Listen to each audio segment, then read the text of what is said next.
Oh, you can still ask him it probably if it's not too personal. Well, it's just a silly question about the thread. Terry, have you All been your questions are mildly? silly. Have you even been mildly interested or entertained by my shares on the thread? I wouldn't say it's. I listened to some of that music, but the missus was listening to a television, so I didn't get a chance to listen to all of it. That's an unfair question. Yes, please, Darren. I think. I haven't got it. I might as well go for it. 37, that was. I don't know. Do you think it's cool I had a song co-produced by Quincy Jones? Yeah, brilliant. Do you think it's cool a guy from Frankie Goes to Hollywood used me as partial inspiration for a song and actually used one of my lines? Yeah, definitely. As long as I'm a little bit cool, I need to maintain it. I don't think people who have to ask if they're cool are ever cool. I'm losing my goddamn mind, dude. I never used to ask that. I used to walk around. I was nothing but cocky swagger. Now I have to remind myself every day I can still get up out of bed. I need to be cool. I don't feel cool. I'm twice the size I used to be and feel like a total fucking idiot anymore. But I'm a damn good poet. Well, that's debatable. See, now you say I'm not a good comedian, but then I can tell that poetry. As long as you like your jokes and your poetry, that's all that matters, Kyle. Just do it for your own benefit, mate. Just do it for your own benefit. I'm sure your genius will be realised, but unfortunately, like most geniuses, it'll be too late for you to appreciate the realisation. Well, that's the only reason to do the YouTube channels for my own benefit. Yeah. It gets me out the house, inside the house. Yeah. Oh, yeah. It's something to do. I have to step it down on mine at the moment. I've got bothering so much. But maybe just do this and cover slingers and leave it at that. Yeah. You changed it. I think you changed the day of cover slingers, didn't you? I guess it's been Saturdays. I thought it was on Sunday this time. No, that should be Saturday. I've not set the stream for it yet for this. I don't understand why. I don't understand why I didn't see it.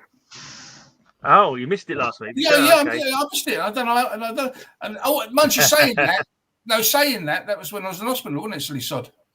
Saying that, you're something better to do. I just realised I was in hospital because I didn't see the other one. Because what I've been doing with that cover slingers is like watching slabs. I have slabs on silent because you'll watch that, and then I watch yours sort of thing. So I'm watching both at the same time.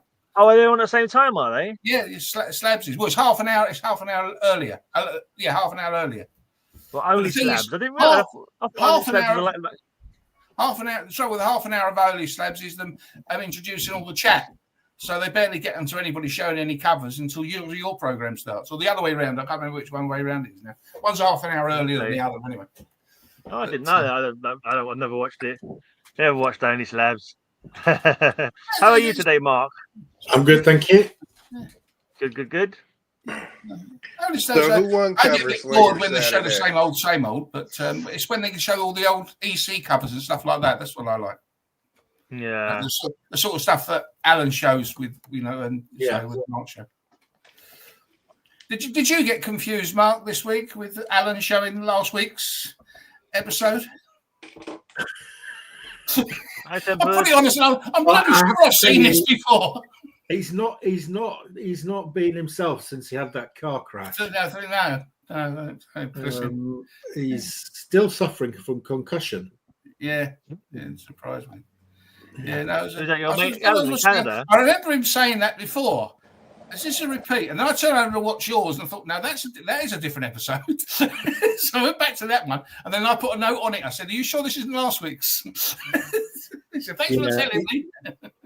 Yeah, and then another week, instead of putting up sold comics, he put up ones that hadn't yet sold. So yeah.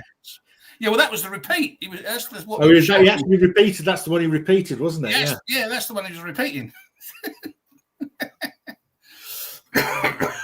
So I mean, he does so many. He's on virtually every day. He can't be doing too badly because he won 2 of the comic community awards. Yeah. So but that was before concussion. that was pre-concussion. Yes. Did someone ask you on Cover Slingers? Who won on Cover Slingers? I think Rayman won it this Ray week. won, I think. Yeah. I still haven't been able to catch up. I'm actually digging at my sidekicks comics now, actually. I've got 4. I need to get one from upstairs.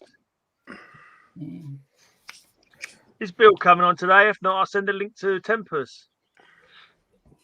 Was it Sidekick or Side Chick? Is the next one. Sidekick. Hey, look what I've completed. Oh, well done. I love that. First 4 issues of Science. What's that, Strange Haven? Yes. Yeah. Really good. Never seen that before. I did read number 1 previously, and then I sort of started getting a lot. Now I've got. If you look on my channel, Terry, I've got an interview with the author, Gary Spencer Millage. He was a sort of self-published. In the really early days, so back in the 1980s when you couldn't do it, it was really difficult. You had to go and do big print runs and everything. And he wrote it, drew it, published it, distributed it.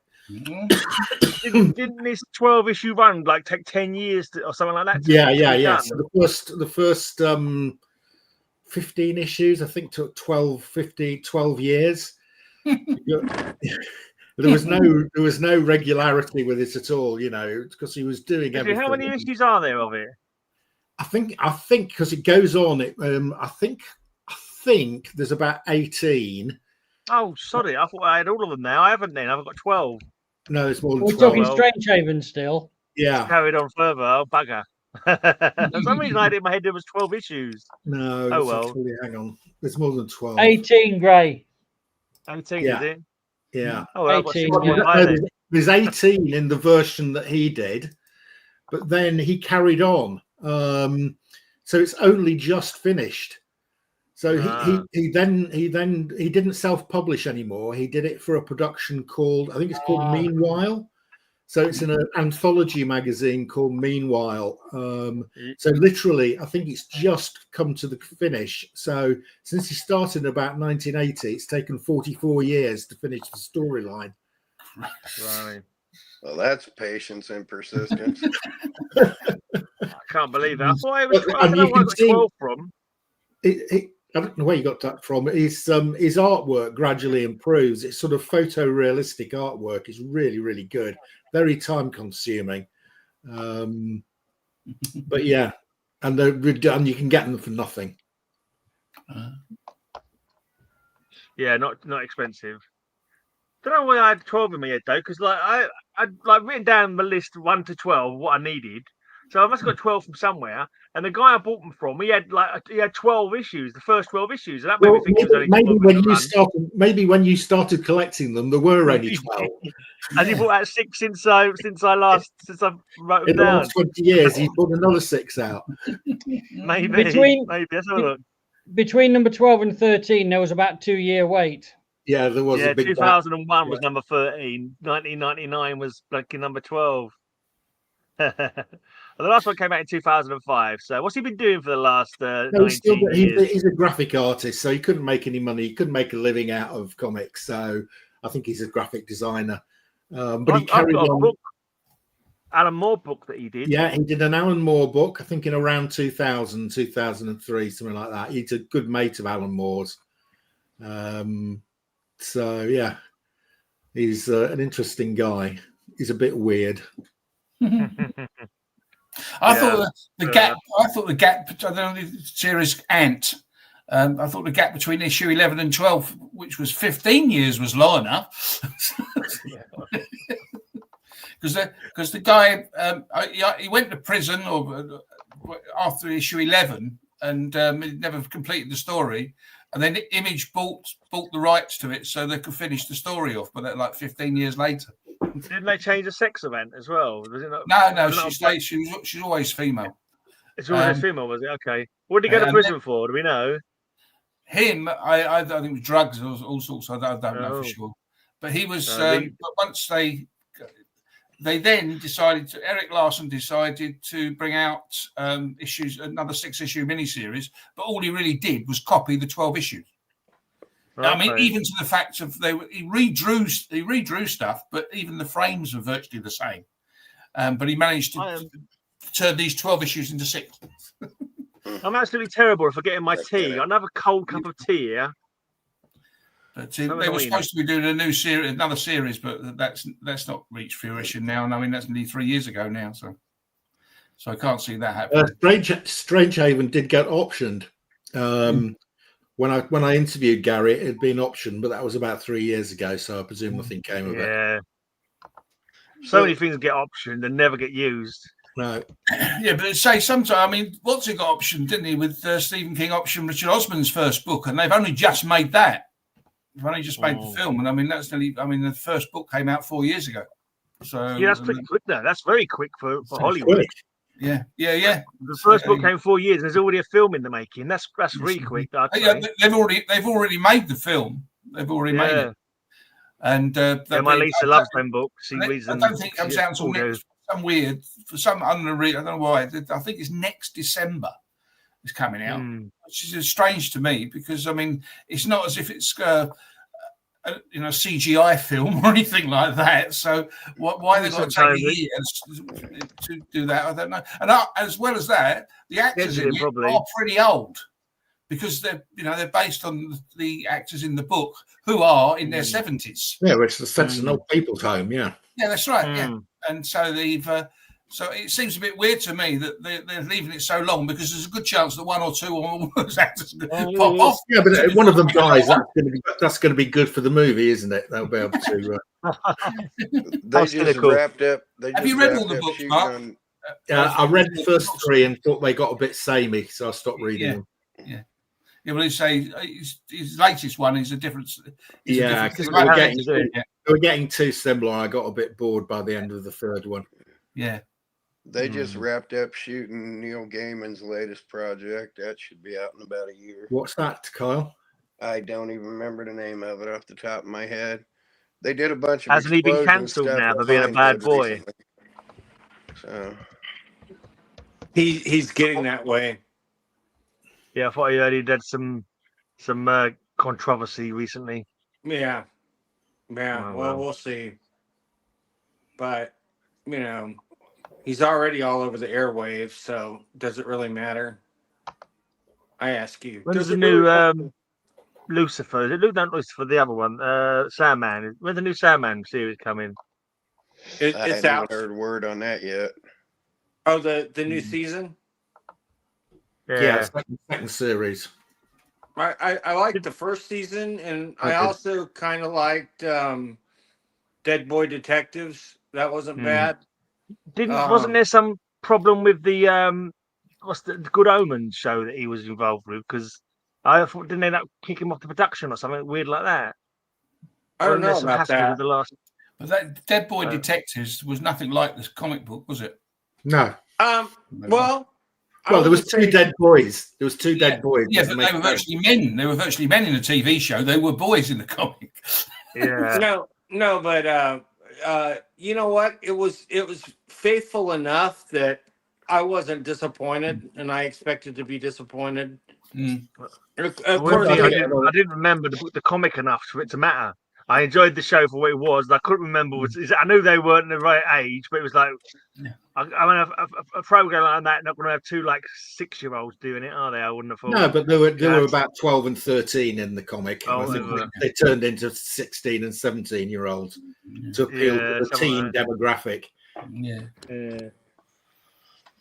It's a difficult thing to make that though, because you're making ghosts of people. So therefore, they've got to make them very, very quick, haven't they? Otherwise, they just got to use different actors that look similar or something. That's why the actors would age too quickly. Well, that's why they stopped making ghosts, isn't it? Because they said, they're just looking a bit silly now when we start aging, and we're supposed to be ghosts. So that's why they stopped making that. Well, let's be honest. I've really enjoyed the American version. Well, they aged Data on Star Trek, on the latest Star Trek that it was in. Oh, yeah. Picard. They came up with something where he had this pigment now where he would live like a normal life and he'd start aging as his age, went on. Well, and I thought that was kind of ridiculous. That was the excuse they used in Terminator as well. Yeah. Well, who would have expected a 70-year-old, Terminator or or 7-year-old Data. Nobody would expect. Yeah, walking along with his Zimmer frame. I'll be back. Yeah, that's right. But it would make sense as a robot. Kids, I'll get be off back my with Feel lawn. scared I'll of him, be would they? They back. think, oh, it's only an old man, not realizing it's really a killer robot. That would make sense. Yeah, but they're supposed to be doing another one, aren't they? With him in, aren't they? With Arnie in, supposed to be doing another one. There's rumours about it. I don't know whether it's It seems like there are persistent rumors about those kind of movies. It's not as if he needs the money, is it? Yeah. Other than the first two Terminators, none of the others have done really well, have they? They've always been panned. Yeah. I think it's so hard. I thought the third one was pretty good, all things considered. I thought it was really good. I don't know why, but I liked it. Yeah, I didn't mind it. I think critically it wasn't like well received. I was thinking, right. Who was talking about this last week? Because you lot were talking about it, and I went on to Whatnot, and the first thing I saw was that for sale. So I bought it because you lot said how good Superman 3 was. It was horrible. It was horrible. I just wanted the comic. I wasn't worried about the film. I didn't even see that. How much did that cost? Cost me about, I think it was on Whatnot, I think it cost me £5. Bloody hell. I can never find any decent condition ones for less than about 30 quid, and I don't really want to pay 30 Yeah, it's amazing in there, mint. Yeah. Sounds like a deal in the making. Is it comic sized, Mark? Yeah, it's a normal comic. It's not a treasury, just another comic, yeah. Yeah, it's a normal comic. Whereas the previous two got great big treasury edition versions, didn't they? Yes. Yeah, and I showed them last week. The Superman 4 is in a comic book form as well.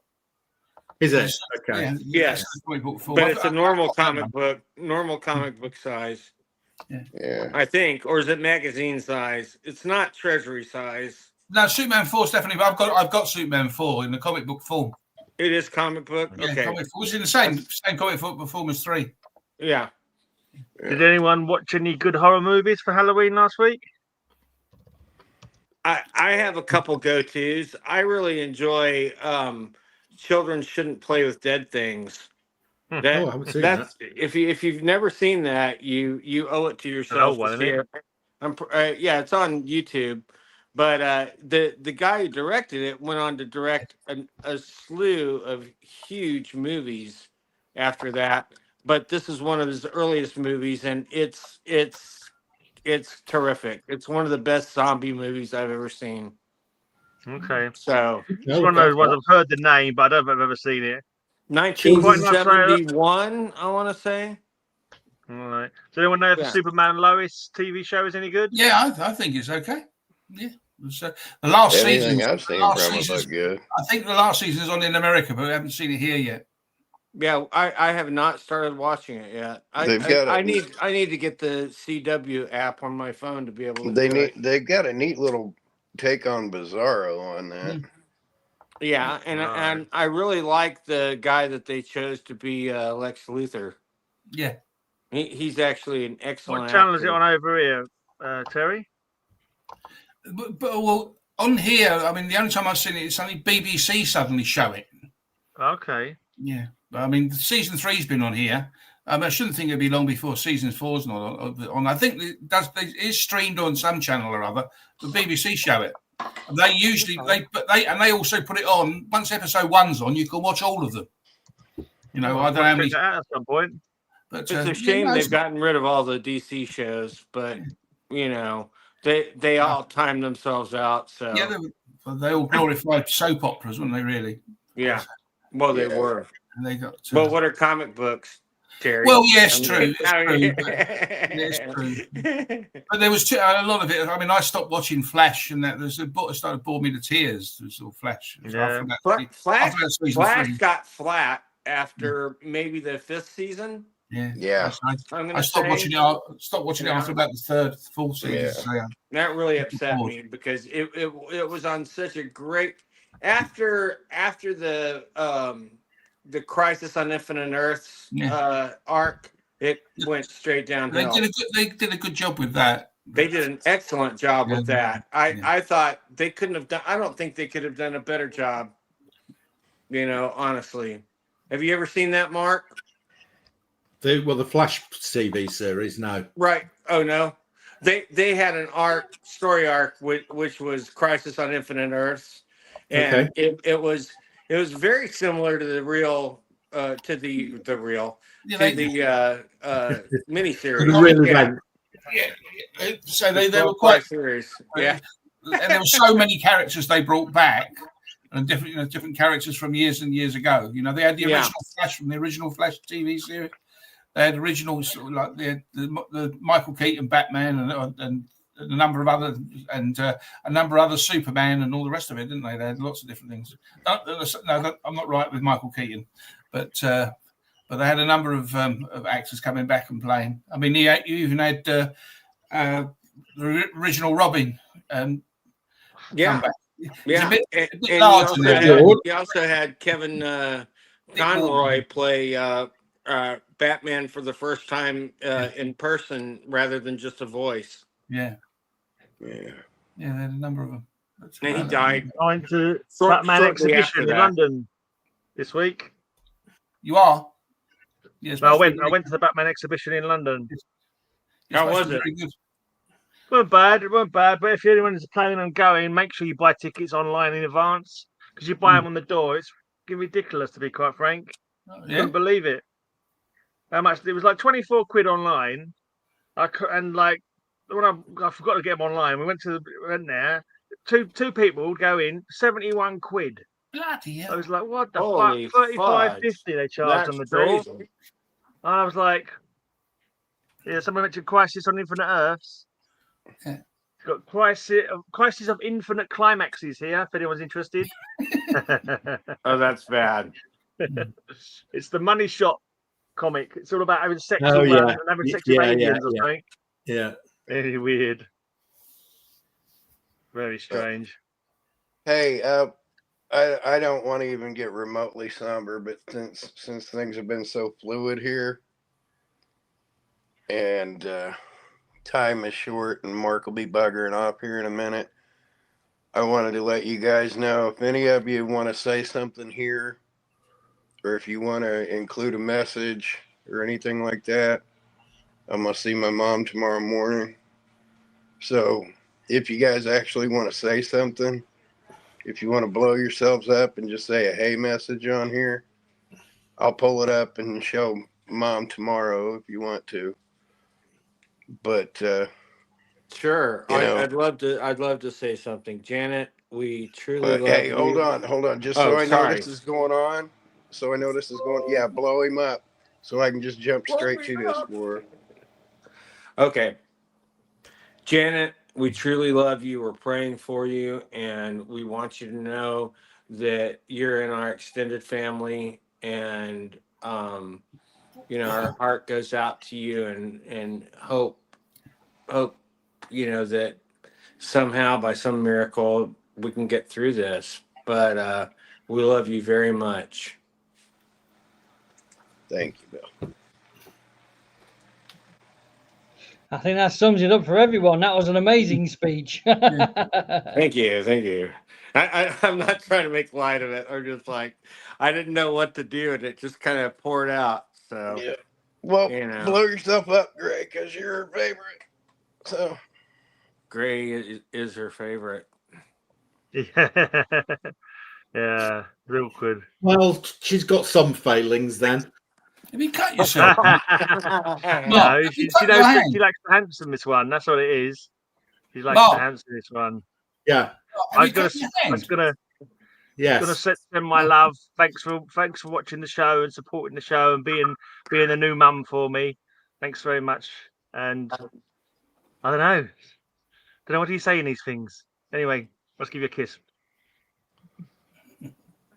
I was going to say travels, but it didn't sound right. Your turn, Mark. Okay. Oh, you want to go, Mark? Yeah. Hi, Janet. I'm wishing you all the best and got my fingers crossed. And please don't leave us, because you'll leave us with Kyle's poetry instead of yours, which is not to be desired. Very true. Very true.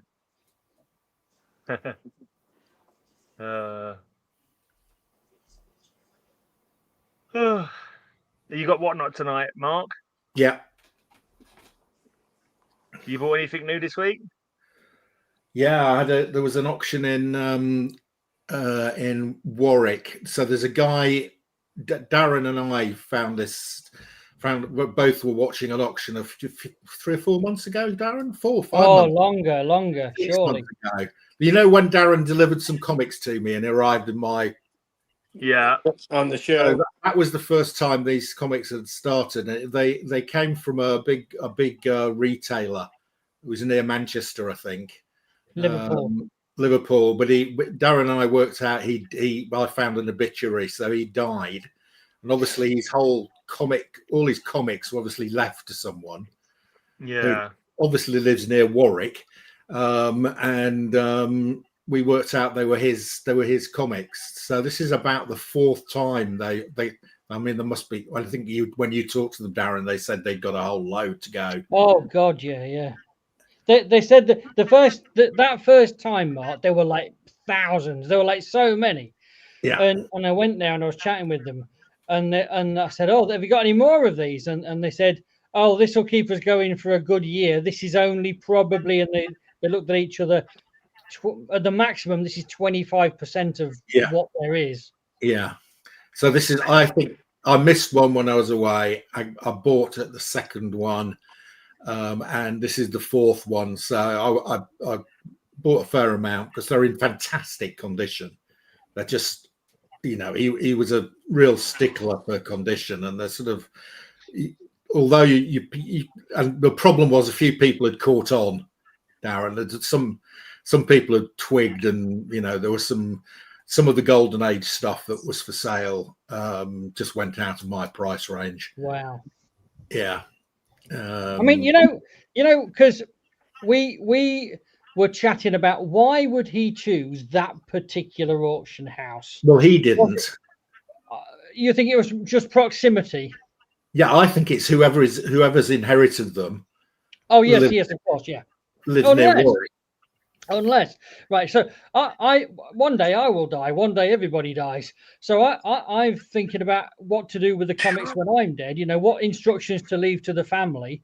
And so I'm actually thinking of, right, so this is good advice for anyone, I think, is that, when you die and you've got all your comics to leave to somebody, we all value our own comics and we all think they're worth a fortune. The problem is we understand comics, we know the value, we know how to handle them, we know how to buy them, we might even know how to sell them. But all those things, our family members, they think we're nutcases. They think we're lunatics, and we have no idea. Look at the fucking. They said that idiot thinks we've got like such and such amount of money. They're just comics. They don't believe a word we say.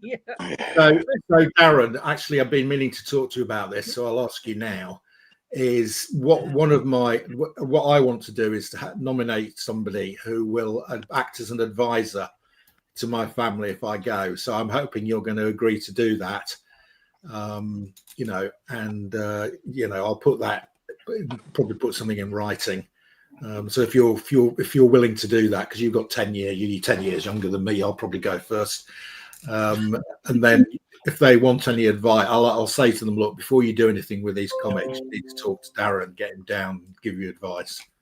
Yeah, I think that's a wise idea, and I really do, because families just don't get it, and why would they? They're not the collector, right? Exactly. So therefore, when I'm thinking of what my mum and dad, well, they're older than me to start with. They don't believe a word I say about comics. They think I'm a lunatic. So try and leave it to mum and dad is the worst possible thing. They're not wrong about those two things can both be true at the same time. You do realise that, Darren. Thank you for your continuing support. Mutually exclusive. Hey, Mark, you're on the top of the call sheet with the missus, right? Yeah, that's fine. That's fine, Kyle. Yeah, you're definitely on the top. If something's happened to you, I'd hop on a plane. And now that I've cleared up a little, well, fuck. No, I didn't. No, don't worry about that. Thank you, guys. It's going to happen a lot. Thank you for that. No problem. God damn it. Make me go, Kyle. You started Make it, me Kyle. go as well, mate. And so, right, so therefore... Sorry, I'm choking them back. So therefore, let's logically run through the list of things that you could do with your comics, that you should do with your comics. So first of all, leave it to a family member. It's a burden to that person unless they're really into comics. And so by burdening that person, you put them in a tough position. And usually those comics will end up, the family member will call someone like an auction clearance house, or a comic dealer, a comic seller, a dealer. Those are the 10p each, if that. By selling your comics to a dealer is the single worst thing you can ever do financially. You will get the worst price of all. So leave it, and the same with the house clearance who will simply take them away. That's also the worst price of all. So therefore, to get the maximum value from your comics, you have to sell them individually using something like eBay or Facebook, or go into conventions or setting up your own internet site. Well, I tell you now, if you want to do any of those things, you need to quit your job and become a comic dealer yourself for the next 10 years, because it takes years to sell a collection to get the value out of it. Well, and that's not something what something's going to do anyway. So that's not going to happen, right? So the correct answer is the one that falls in the middle, is to find an auction house that will do all the work on your behalf for a cut. And okay, you won't get the maximum price at auction of the sale. And okay, you'll have to pay a portion in fees and commission to the auction house, but you no longer have the problem, and you will sell everything and you will get the money. So therefore, my advice to anyone selling a collection is shop around for the best commission rates at auction house, but also try to watch some of their previous auctions to see how they present the comics for sale, because that is critical in achieving the best value. And what you're looking for is auction houses who will organize the comics into small lots. So maximum sort of 20 comics in a lot, the same set, listing the numbers individually and doing photos so that every comic can be seen. This is important because comic shoppers, like Mark, for example, he shops at auction. What he's interested, well, actually, what Mark's not interested in is ones where you can see everything. But to get the best price, you need to see every comic in the photo, and it needs to be listed in the description. And to be fair, Warwick do that. And that's why I think that man who had that business, Mark, I think, like I am thinking, what do I want to do when I'm dead? I want to choose an auction house that will get the maximum value by presenting the comics in the right manner. I think he probably pre-planned that. I don't think it was random. Okay, maybe because they do what you just said. They do take photos, you can see. And that's the best way to get the most value with the least work. The only problem with it when it first started, they weren't known for comics. And they didn't really understand comics. Yeah. So they didn't, sometimes they'd make a big cock up, like they sold me a 2000 AD #2 First Judge Dredd for 15 quid, which I sold the following day for 100. What, through the auction? Through an auction? It was in he's in an auction, yeah. They had Was it in a mixed lot or something? No, they had it by itself, and it said 2000 AD #2 Dan Dare. That's right, I remember you saying that. So basically, they because they didn't know the comics, they just misdescribed it. But nevertheless, anybody who was looking at auctions going through it should have noticed. And wow, so you just got a great deal because no one else had noticed. But the problem was as well that nobody had clicked on that these people were doing comics. If you see what I mean, they're not known for comics. It was the first time they'd done comics, so people just weren't. Unless there was someone like me who was going through and looking at all the, doing the search. Yes. They missed it. The standard dealers will have the standard houses that they go to. Yes. To look for comics. Are you with me? Yeah, absolutely, absolutely. And so honestly, so I've dabbled with auctions, but I'm by no means the expert. I think Mark is the expert on auctions. But what I've seen is I've seen auctions do it well and auctions do it really badly. Even the really bad ones will get you 50p a comic to £1 a comic. And a half, you can imagine that probably 60% of that will end up in your pocket as a seller. The good ones, though, can get you, 2/3 of what the real value is. So half of the real value will end up in your pocket. And that's what you're looking for. Is if you can sell your comics at half price, when you're dead, you've done the right thing. I just want to say over this. to you. Yeah. I just want to say this. So, can you blow me up real quick, Greg? So Darren, just on that. So my idea is that I agree with you, a percentage commission for you is that your? So for you to administrate that for the kids. Yeah. Are you with me? So I'm with you. And so you would find the auction house. Are you with me?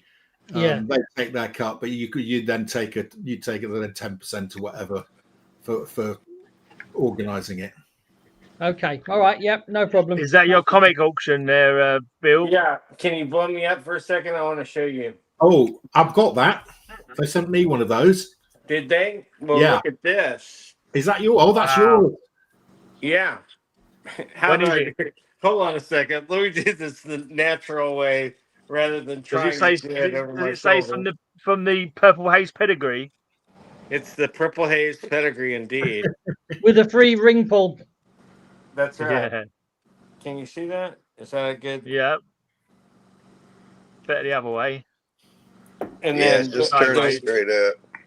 Are they both yours or? Huh? Are they both your comics? No. The Spider-Man 8.0. I do have one that's probably at least an 8.0 that I want to keep. As stupid as that is, Show that Peanuts. But then, how is that stupid? Mark, did you also get the comic art one? No, they only sent me the comic. Oh, that's nice. No, they didn't send me that.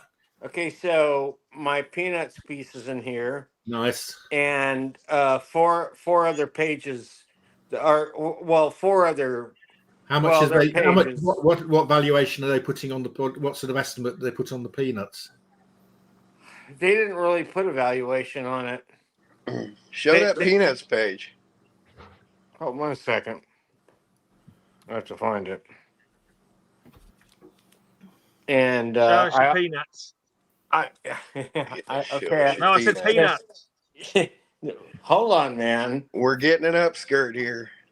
We don't want to see Bill Nuts. We want to see Peanuts. Bill Nuts. Bill Nuts. No, I'm not going to show you my nuts today. As far as you know. They'd fill the screen. Oh, Peanuts. Why have you got gunshot residue on your ceiling? That's I just need to clean it. It's not gunshot residue. I promise. I thought you'd be firing off the shotgun indoors again. No, we have a huge amount, and I'm extremely allergic to dust. And we're like in the bottom of the dust bowl, it seems. Hold on a second. I thought you'd been doing some old-fashioned Texan whooping and a hollering. So they have several peanut strips, but mine is probably the one that's the best known. Is yours the bottom one? No, mine is the middle one. The Snoopy one? No, mine's the middle one. Oh, right. Yeah, that middle one looks 20 years older than the other ones. Well, it's 1957. Yeah. Now, the top one is within right after a year into the strip, so it's very early. Oh, yeah. But you can tell the difference. That's old Charlie Brown. Right. He actually looks different in the original runs. Right. I've heard that he's a bit of a clown, that Charlie Brown. I know. Charlie Brown. Why's everybody always picking on me? But yeah, so the Bill Everett piece is in the auction. We'll show that one too. You can't talk about it without showing it. Damn it. Even though I think you've shown us the original piece of that. I have, but it looks That kind of and cool. I want to see the other comics you have in that auction too. No, that's the only one. That's the only one you put up for auction so far? That's the only one.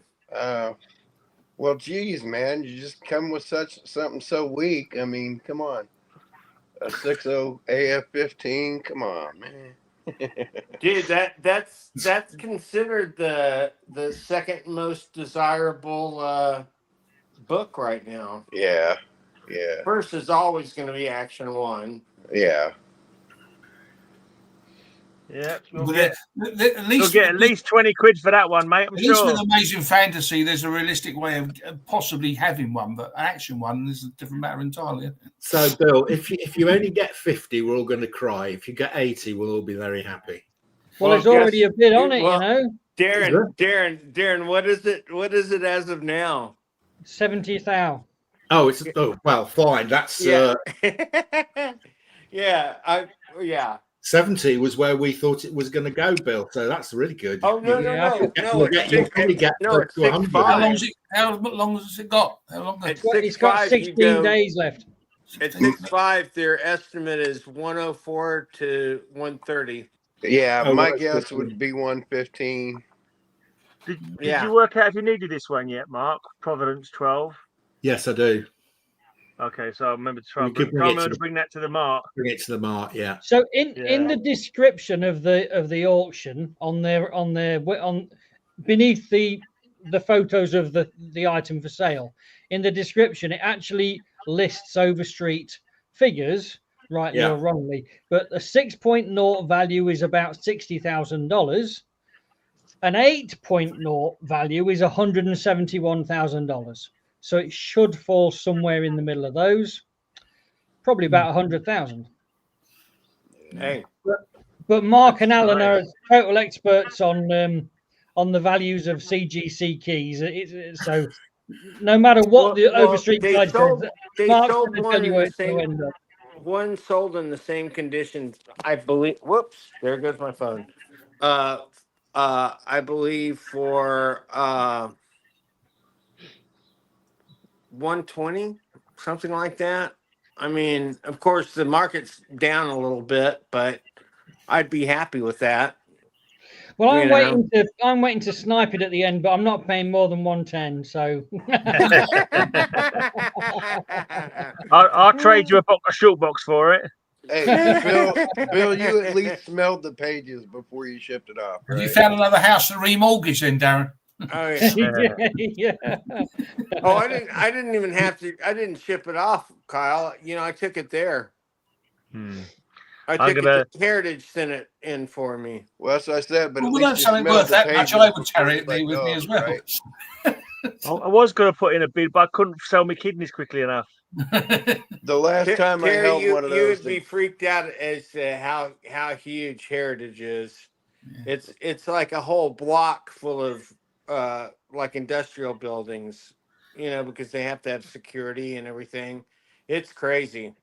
Yeah, but what I mean is, if I had something that valuable with me, I mean, even if I had it in this country, I think I'd get on a plane and take it with me. I don't think I could trust the post office. Well, did they lose one of your comics, Mark? Heritage? Yeah, they lost the the Mickey Mouse. The what? Yeah, so. Second highest graded copy. One of my trade things I did with Kyle, I had a Mickey Mouse #2 magazine. I know, it's beautiful. And it was in really good shape. It was being graded by CGC as 6.5 from 1933. White pages, 1933. So wow. I took it into Heritage London office with some other stuff, and they said, "Yeah, we'll take these." So the problem is that they just disappear. Then they send them off to the States. Now, when it got all the other stuff came back, and they said it's going to be on this auction on this date. Yeah, and I said, "Well, where's the Mickey Mouse?" And they said, "Oh, it's not there, is it?" I said, "No." I said, where is it? She said, oh, I don't know. I'll have to ring them up. Anyway, about 2 weeks later, she came back and she said, I think what's happened is they'd put it wrong. CGC had got the label wrong because the CGC had put it as number 1. So they sent it back to CGC for CGC to correctly label it. Fine. Anyway, 3 months later, haven't heard a thing. So I contacted them again and I said, well, CGC turnaround at the moment is about 6 weeks. It's been gone 3 months. Where is it? Oh, I don't know. It just went on for ages, didn't it, Kyle? It took about it took from me taking it into this. Eventually, they found it and they put it up. So I think I took it in March, and it eventually appeared in an auction in, I think it was last December. So yeah. Wow. Anyway, it did sell for a really good price, so I was happy. Yeah, it must have been nightmares though. While I was waiting for it to get sorted out. Yeah, just it's frightening. That would have been insured though, wouldn't it, Mark? For what? Found it. For what? When sure, what value? So when you know, so we see that you tell them what. How do I know what it's worth? Yeah. You know, the last one that had sold had been a 3.40, I think, which sold for $1,000. Oh. But one had never sold at this grade before. So who you can't put a price. I mean, you can't physically put a price on it to say, you know, I know, like, you know, so that you can't get it insured. Ever graded outside of the file copy. White. How much do they charge you to slab it? It came from my Pedigree. I said it was worth 500 quid when I slabbed it, and they believed me. So, right. I just paid the standard. I just paid the standard slabbing charge. I mean, if you tell CGC about, I've never had them disagree with the value of a comic that I put on it. Right. So I will tend to fit it within the price point. You know, because I'll say, well, I don't know what it's worth. It hasn't been graded yet. The price all depends on the grade. Now, they do say that if it comes back in a high grade and it's a lot higher than you said it was, they'll charge you more. But it's never happened to me. No. I don't understand. I mean, I'm never going to get anything from CGC, I don't suppose. But the fact that they charge you more, the more expensive the book is, it just seems criminal to me. It's exactly the same process of looking at it and grading it and putting it in a plastic slab. You don't put it in a special plastic slab because it's worth more, do you? That's the weirdest pricing system ever, that is. I think the problem... The white gloves they use. The problem is if they were offering to grade any book for $20, they wouldn't have a business because they'd never get any money. Yeah, that's true. You'd get enough $20 in, I'm sure, but I don't know. Well, they're gonna get a big chunk from me from the Amazing Fantasy on the back end. I mean, in theory, if you've got people who have been trained for a certain amount of time to handle something of extreme value in a way that won't lessen the value while they handle it, that's where the percentage of the value can come in. That's where they earn money. You know, if I sent that in, which is probably worth, you know, if it's in a decent grade, that's worth sort of 60 quid or something, right? They're going to handle that. It's just going to be given to the junior grader, isn't it? Who's just going to grade it in 10 minutes and move it on. If you send them an Amazing Fantasy 15 high grade, they're going to give it to the top grader, who's going to be paid a higher salary. And it's probably got to be evaluated by, I think they evaluate them with 3 different graders, don't they? They then hand it out and it gets valued, and then they compare the grades of the 3 graders who graded it, and if they're different, it's a different process. They claim it's a different process. You know, a senior referee comes in and makes a decision about it. So I think more effort goes in if it's a higher grade. Is that what they actually say that they do? They pressed and cleaned mine also. Oh well, there you go. I reckon they all go to the office junior personally. I remember a story as well that because you know CGC sometimes go out to these big conventions and they have their people there, and they accept submissions there. So I think somebody had took an Action 1 or something crazy, something really expensive, along to one of the conventions, and the grader there was being filmed while he was just inspecting it to give a sort of opinion. Now, he was particularly rough with it, so rough that this video kind of went viral in the comic community of like, how the hell can a CGC? I remember seeing that one. That was a Superman 1, wasn't it? Superman 1 or something like that, yeah. And it was a big deal and was going to really affect their reputation. So the video has been they've tried to get it removed. And you know, it's no use to be handling comics rough. Of course it isn't. And I'm not trying to defend anyone, but I will say that when you handle thousands and thousands and thousands of comics all the time, the value of the individual comic, you don't even know. You just follow a process. So I'm not defending him. He was too rough, and that's criminal. But he would have just been treating it like the 6,000 comics that he does, basically. He does it every day with comics like this, right? So he's got muscle memory. Yeah. You do the same thing over and over again. You don't necessarily notice. You just go through the same process, I suppose. But you should you really should have an appreciation. If someone's just given you something that's so clearly valuable, you should be thinking, this has got to be you've got to be careful, you know. You can't just go rattling through it like it's a bloody, I don't know, New Mutants 23 or something. So, talking about CGC and Eric Larson earlier, Mark, did you send that Eric Larson in for authentication and grade? No, it's not worth it. It's not worth. That's what I was wondering. What other signatures have you sent in so far? If you're sending a thing in for it's going to cost you 60 quid.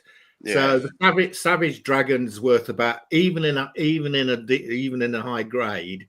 You know, if it came back in 9.8, yes, it'd probably be worth it. But it's not going to come back in 9.8. So you've got to say, is it worth adding 60 quid to the value that it's not? It's not that expensive a comic. So you could really only the Neil Adams one, for instance, that China one, definitely worth sending in and getting verified.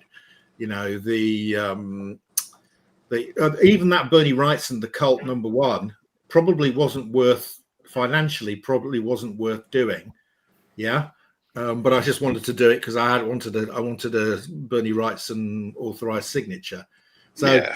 You know, you've got to do your maths when you get something CGC'd. You've got to look at the numbers and say, right, I'm adding 60 quid to the value of this, and if the only way it's going to get that money is coming back at 9.8, it's probably not worth doing because the chances are it's not going to come back at 9.8. You know, so the difference between a 9.8 and a 9.6 can be like 500 5 to 10 times, isn't it? Yeah, 500. Have you ever done a video, Mark, your process of deciding when to grade something? That might be something people might be interested in. I haven't done a video because sometimes I do it. Sometimes I do it even though it's not financially the correct thing to do. So that would be part of the subject that you're talking about. So you know what I mean? How you decide. For instance, I sent off a Dave Stevens one, which is not the Rocketeer magazine #1. I think it's a great cover. I like Dave Stevens. And the only way that was going to be worth doing was if it came back at 9.8. And I never do it. I would never do that because once it gets above 9.2, I can't tell. Yeah. So, you know, I can say it's a 9.2 plus, but I'll never tell you it's a 9.8 because I just have, you know, it's just very difficult. So I sent that off and I really, you know, from a financial point of view, it wasn't the right thing to do. But it came back as it happens, it came back at 9.8. So it was worth doing, actually, because it's now worth 150 quid, 60 quid to grade it. If I try and sell it raw, I'd only got about 20 quid for it. So, you know, it was worth doing, but only because it came back at 9.8. That's too dodgy because you don't really know that. There are some no-brainers, you know. So I have sent a whole load off with signatures. And the reason I'm doing that is because they haven't got COAs. And if they do come back, so if the signature with no COA, what does it mean? It's just somebody scribbled on it. It's vandalism. Yeah. Whereas if you've actually had it authenticated by the JSA system, now that's Society of America. Value. Okay. Because it's, you know, because JSA came out of the sports area, you know, people signing baseballs. So, you know, anybody could just sign Babe Ruth on their baseball. But the difference in that, so, you know, just because it says Babe Ruth on it does not mean Babe Ruth has signed it. So that's where JSA came from, doing all that sort of sports signature recognition, autograph recognition. So, mind you, Babe Ruth was his nickname. So did he actually sign Babe Ruth? He did Yeah. sign Yes, Babe he Ruth. did. He did sign Babe. Yeah. Very rarely signed it George Babe Ruth. So did you send in any of those Turners or any of the other things? I sent in a Turner. It's a very rare one. I actually don't think it was one of yours, Carl. I think it's one I had already. It's because it's only there's only 2 on the census. What else did I send? I can't remember what else I sent in. But I sent in about. Are you sending them direct, Mark? No, I take yes. So I take them into the CGC office in London. So you have an account with CGC? Yes.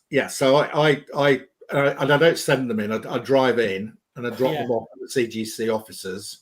Yeah. And I also pick them up, which means I don't, there's no risk of them getting damaged in the UK absolutely, post. And they give you a receipt, I take it. Like, yeah, they do. Yeah, they're really good. Yeah, the London office are really good.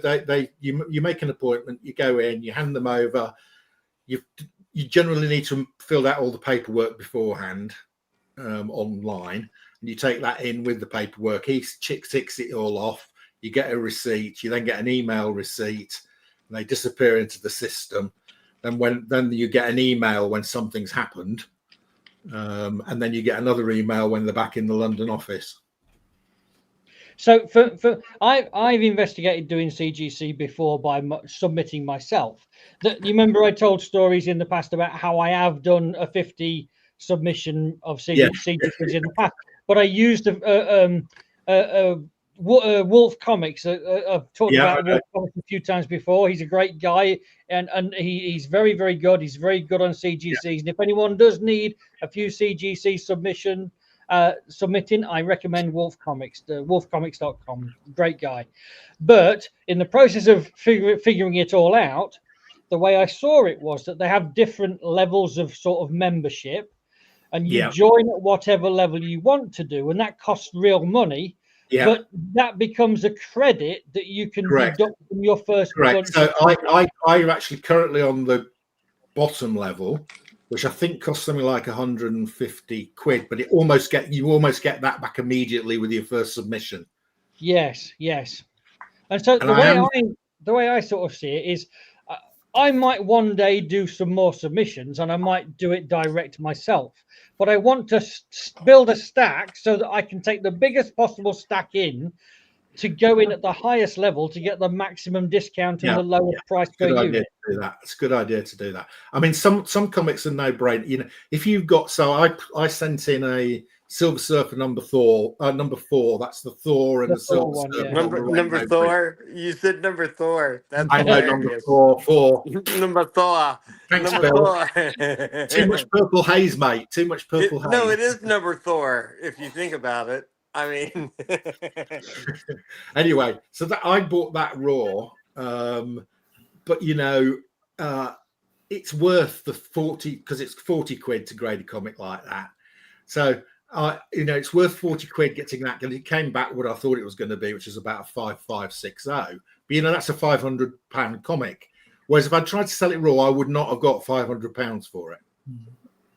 I might have got 300. So I've added maybe 250 quid by spending 40. So those type of comics are no brainers. Yeah. I had the first appearance of Werewolf by Night in Marvel Premiere, I think, too. Again, I'd actually got it cheap because I got it in one of these bulk lots, and I don't think they knew it was in there. So I probably paid 10 quid for it, but I had it cleaned and pressed. I had it cleaned and pressed. That's awesome. And it came back a 6.0. And again, that's worth doing because that's a £300 or £400 comic in a 6.0. Yeah. If I tried to sell it raw, I'd have got 100, 150. So it's worth doing. Those ones are the ones that are worth getting slabbed. So you've got a few that are worth slabbing. My fundamental, the main reason I'm not doing CGCs is the tying up of the cash for a considerable period of time. And the way I look at it is whatever I spend on CGC submissions, yes, they'll come back, and I might double my money. I might double my money, but it might take a year of waiting before I've doubled my money. Yeah. The problem is, let's say that was £1,000 worth of submission fees. I can go out and get a huge collection for £1,000 with like hundreds and hundreds of comics in, and I can get. And I know I never do, but I can theoretically get them on sale quickly. I know I never do.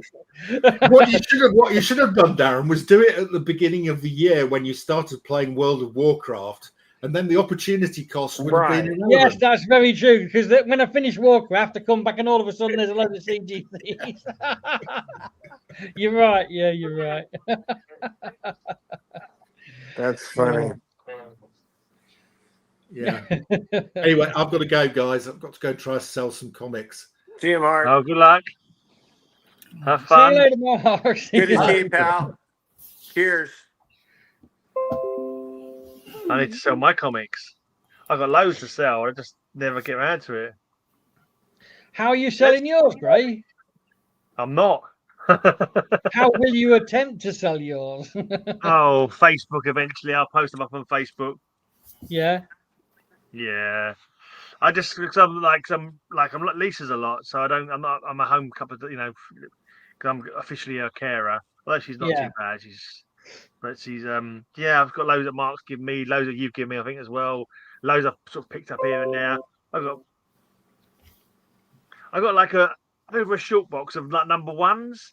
And I think they're like making like some number one mystery packs or something like that, and see if anyone. So like there'll be 10 number ones in there for like a tenner or something like that, just to give everybody things. With eBay's not too bad now because they don't charge.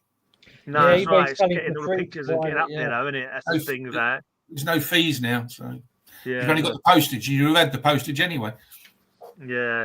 Most of these ones I'll be selling for £2, £1. You know what I mean? It's just that, really. Yeah, but now it doesn't matter because because they don't charge any fees, it doesn't matter. It doesn't matter, sort of thing, I suppose so. Yeah. As I said, because you're going to pay the postage anyways. And they're doing lots of deals. eBay do lots of deals now with Every and all these other different things that makes the postage even cheaper.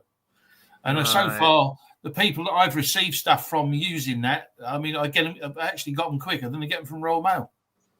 Yeah, I found Every terrible to be quite not that good at them. But Lisa lives in like a little block of flats thing, and they buzz up and then they just throw it on the bloody floor in the foyer kind of thing, and then bugger off. Yeah, they did that with a bloody heavy like bit of furniture that she ordered. They just left it downstairs, and she had to go down and like fucking try and drag this bit of furniture up because I wasn't there to help her. No, I say no. As far as books are concerned and everything else, I haven't any problems with it. I only live in a bungalow, so it's easy enough. And they got used to me now. They know where to leave it. If it's peeing down with rain or anything like that, and they can't. It's too wide to get in the letterbox. They know where to leave it for me. So they got used to that. But no, they say they've made it so much easier now. eBay. I don't know what I'm assuming the idea why they're not charging is because all these other companies are coming around and aren't charging. The ones that are advertised on television. I think you're right. Yeah, I think it's about. The other people are getting a bigger share of the market, and eBay want it back. Yeah, maybe. And they will. I assume that they will charge commission to the buyer. I think the professional sellers, I think they charge them still. It's only the private sellers. It's only sellers they still pay. The private sellers don't. But I think as well, another way they're making the money is that they are keeping the money and you ask for it. Whereas before they were sending it straight to your bank. Yeah. They actually keep it and you ask for it. Or you can use it to buy other things.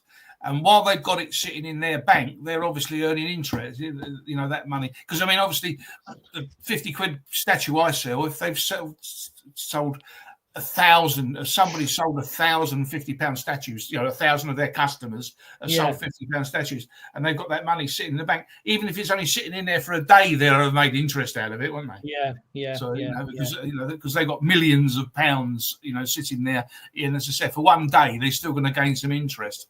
And I'm assuming that's how they're getting the money, because they wouldn't have done if they were sending it to you immediately. But if they've got it sitting back in the day, you had a fee and you had a selling fee, didn't you?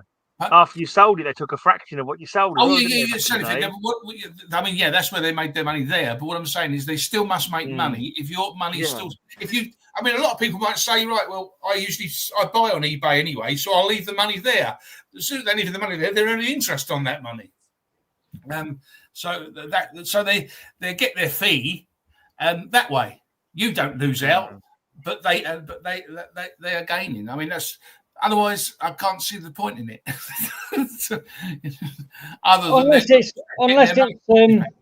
Unless it's not something that will last forever. So they might leave it on for 6 months to build people's habits, so they're using eBay again, and then reapply the fee so that they continue with their habit, but then they take the commission again.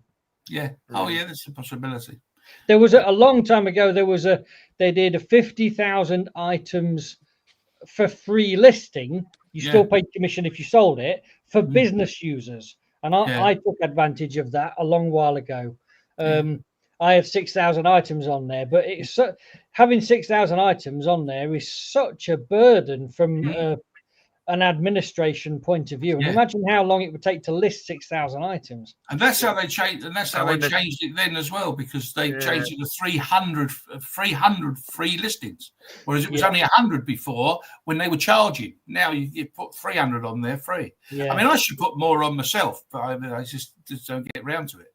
So the odds and sod bits and pieces I should put on there. Sold a few bits recently, but say in general, I mean, I've got so many people, they look sort of at it. And I've got loads of watchers, so you send a thing through, but then you get no reply, and occasionally you do. And I mean, I've had a couple of hits, so I've been able to buy something else, haven't I, Darren? Yeah. Well, I have nothing on eBay at the minute, and I've only ever had one on for like 6 years or something, just as a placeholder. But I took that off the other week because I couldn't be asked with paying the £1 fee every month anymore. So I might use them one at some future point, but only for 1 or 2 months in order to advertise effectively. Yeah. Advertise my existence. Was it because you got a business account, so you were being charged £1 a month for each item? Yeah, basically. But I think it was the listing fee was. I don't know. It could have been based on the value of the items. It's like £1.06 to list it for a month or something. Wow. Yeah, I mean, because you see some of the people, like you say about listing 3,000 items, 4,000, but some people got 21,000 items on. This is all about the fee structure of how to pay as a business user of eBay. So there's different levels. I can't remember what. I think it's basic, intermediate, and professional or premium or something. But at that, and so as you go up through the level, so you might at the lowest level you might be able to list 1,000 items per month for free, and after the 1,000 items you then start paying, and then take the next level up, you might be able to list 5,000 items for free, and after that you start paying, and then the top level is unlimited, so you can list as many as you want, and so you pay your fee, which is probably 500 quid a month. And you can list 50,000 items and it doesn't cost you any more. Now, 500 quid a month, 50,000 items is a penny an item. It's a bargain. Yeah. So if you're listing bazillions of items, it's trivial. As long as you're selling them. Yeah, you need to be selling them. Yeah, exactly. But you do. I mean, when I had 6,000 items on there, I would probably sell out 50 a month, something like that. You don't sell all of them because fixed price, of course, not bidding. And so that's the way it works. But so if you've got a lot of stuff to sell, you need to go for the premium level. But also, and this is why I did it back then, is that they used to have something called an auto lister, which is basically if you can put everything you've got into an Excel spreadsheet, you can then put it through this auto lister and it'll upload it for you automatically. Yeah. And if you haven't got that, it's ridiculous. You just can't. On now, even private sellers, they've got something like that. But it's AI, and I tried one just as an experiment. I tried an AI as an experiment, and the description of it was so wrong. Who's that? I just cancelled it. And who's that? It was just not right at all. Who's with that bar? Well, the biggest problem for me was that everything was on my internet site. There was also on eBay. And the problem I had is that if something's sold on one of them, I then have to manually take it off the other. Yeah. And so I spent my life trying to reconcile two different systems. Yeah. And it was just pointless. So I just gave up. Yeah. Yeah. Well, I noticed with lots of people that sell on Facebook have got the same item on eBay. You know, I bought it off of. I mean, a couple of people got to know quite well. I have bought off of Facebook, and when you go back on eBay, because you had it in your watching thing, it's still there, even though it's been sold. It's still there. But then when you click on it, you see, oh, he hasn't taken it off yet. Yeah. Yeah. And I send them an email and say, by the way, you haven't taken it off of eBay yet. Yeah. But you can sit on there for ages, and you've actually got it sitting in your hand. And it's still sitting on eBay. There was one, it must have been on there for over a month, you know, and the price he had it at, that's the reason I bought it. It was so cheap, and I'm surprised that somebody didn't try and buy it, because that's something you can lose with eBay as well. If you do sell something that you haven't got, you get penalised by eBay as well. You get marks against you. Yeah. I've had one mark against me ages ago. I sold a statue, and I said to the guy that I wasn't. When I sold it, I was away just for a couple of days. But because I'm a private seller, you can't put you're away for a couple of days on eBay. But I sent the guy. I was at a friend's place where I was, and I used their computer to see if I'd sold anything, and I had. So I sent this person a letter, and I said, "I'm away at the moment, but I will send this to you on Monday, and when I'm back." And they replied, "That's fine, no problem." But on Monday, when I got it out of the loft, I dropped the money and broke it. Oh no! So I had to send them an email and say, "I do apologise," and I actually sent them a picture of it as well. So so I wasn't lying, and so I wanted to refund their money. But because I refunded their money and hadn't given them the product, that was a bad mark against me. I have a bad mark. I mean, it never lost me any like that. But that's an insult to injury, that isn't it? Oh yeah, it was. Oh yeah, I got a bad mark because of that. I lost the money. Not only did you lose it, when you give them when you credit it back, it credits back the full amount plus a percentage as well. So you don't. So I think the statue was about 120 quid, and I got charged 10%. So I actually paid them back £132, or at least they got 120. eBay got 12 quid. And it's so this is basically the commission that would have existed had you have sold it. Yeah, that's what they're taking. If it's processed properly, then a refunded item should not, on your next monthly bill, that should come off your commission next month. So it should work out in the long run. If you're in business for a customer, but not private one. Oh, that's no good then. That's no good. So like you said, they've kept what they would have earned. So 132. So not only didn't I sell the statue, I lost 12 quid on top of it, and I got a black mark as well. And that black mark hurts, man. That's gotta hurt. Just one of them. That was my stupid fault. I mean, I dropped it. I just say because when I tried, it was in the box and everything else. Because when I took statues, I take photographs of me slowly putting it in the box. You know, I take 4 different pictures of it, and then I show it in its bag. Then I show it back in the polystyrene tray, and then it closed. Oh, so you can show it's not broken. Yeah. So I do a whole picture gallery of that.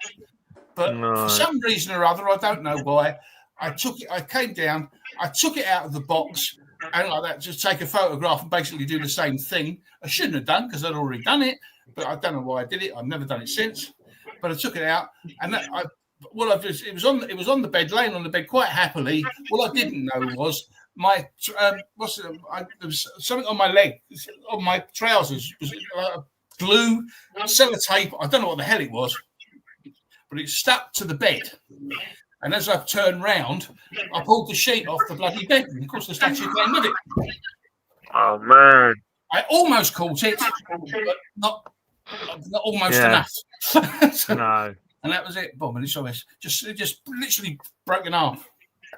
As superheroes might, as it Spider-Man might say, it almost only works in horseshoes and hand grenades. Somebody said that. Some wise person said that anyway. Yeah, but no, that was it was a shame. But there you go. But I've never done it since. Well, hopefully you learned the lesson. As far as we know. No, I'm kidding. No. You got any new comics this week, Terry? Yeah, I've got a few. I've got a few new ones. I haven't got any new ones because the parcel hasn't. Like last week, it came nice and early, but it hasn't come early today. But I've got some old ones. I've just when I say new ones, I mean old ones. To be honest, I'm not bothered about new ones. Old new ones. I mean, new old ones. Yeah, I like to see, but new ones are a bit boring. Just completed Detective Comics 1968 now by getting these. Are these your 68 ones, are they? Yeah, this is number 393.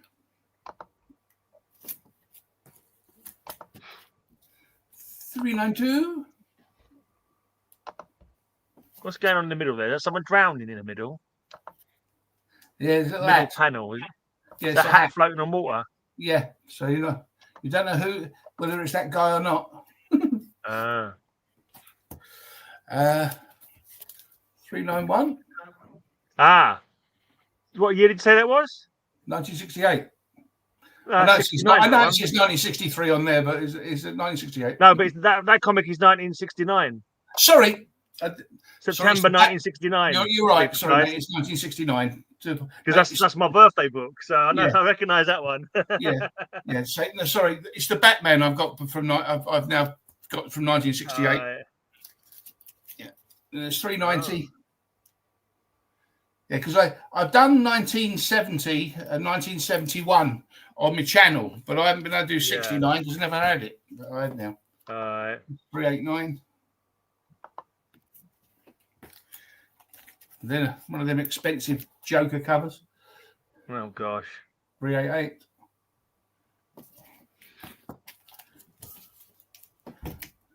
387. Oh, is that the first repeat? That's the first reprint of the first story, isn't it? Is that 327 or something like that? This is 387. It's the 30th anniversary. I mean, they're just showing those covers. The first time they retell the origin, I think. Something like that. Some weird, the first time they reprinted the chemical, whatever it was called, story. Yeah. The very first Batman stuff. I think it was the first time they ever reprinted it. Sure, I remember hearing that or reading that somewhere. Yeah, that's correct. Yes, yes, in the back. Yeah. Yeah. Yes.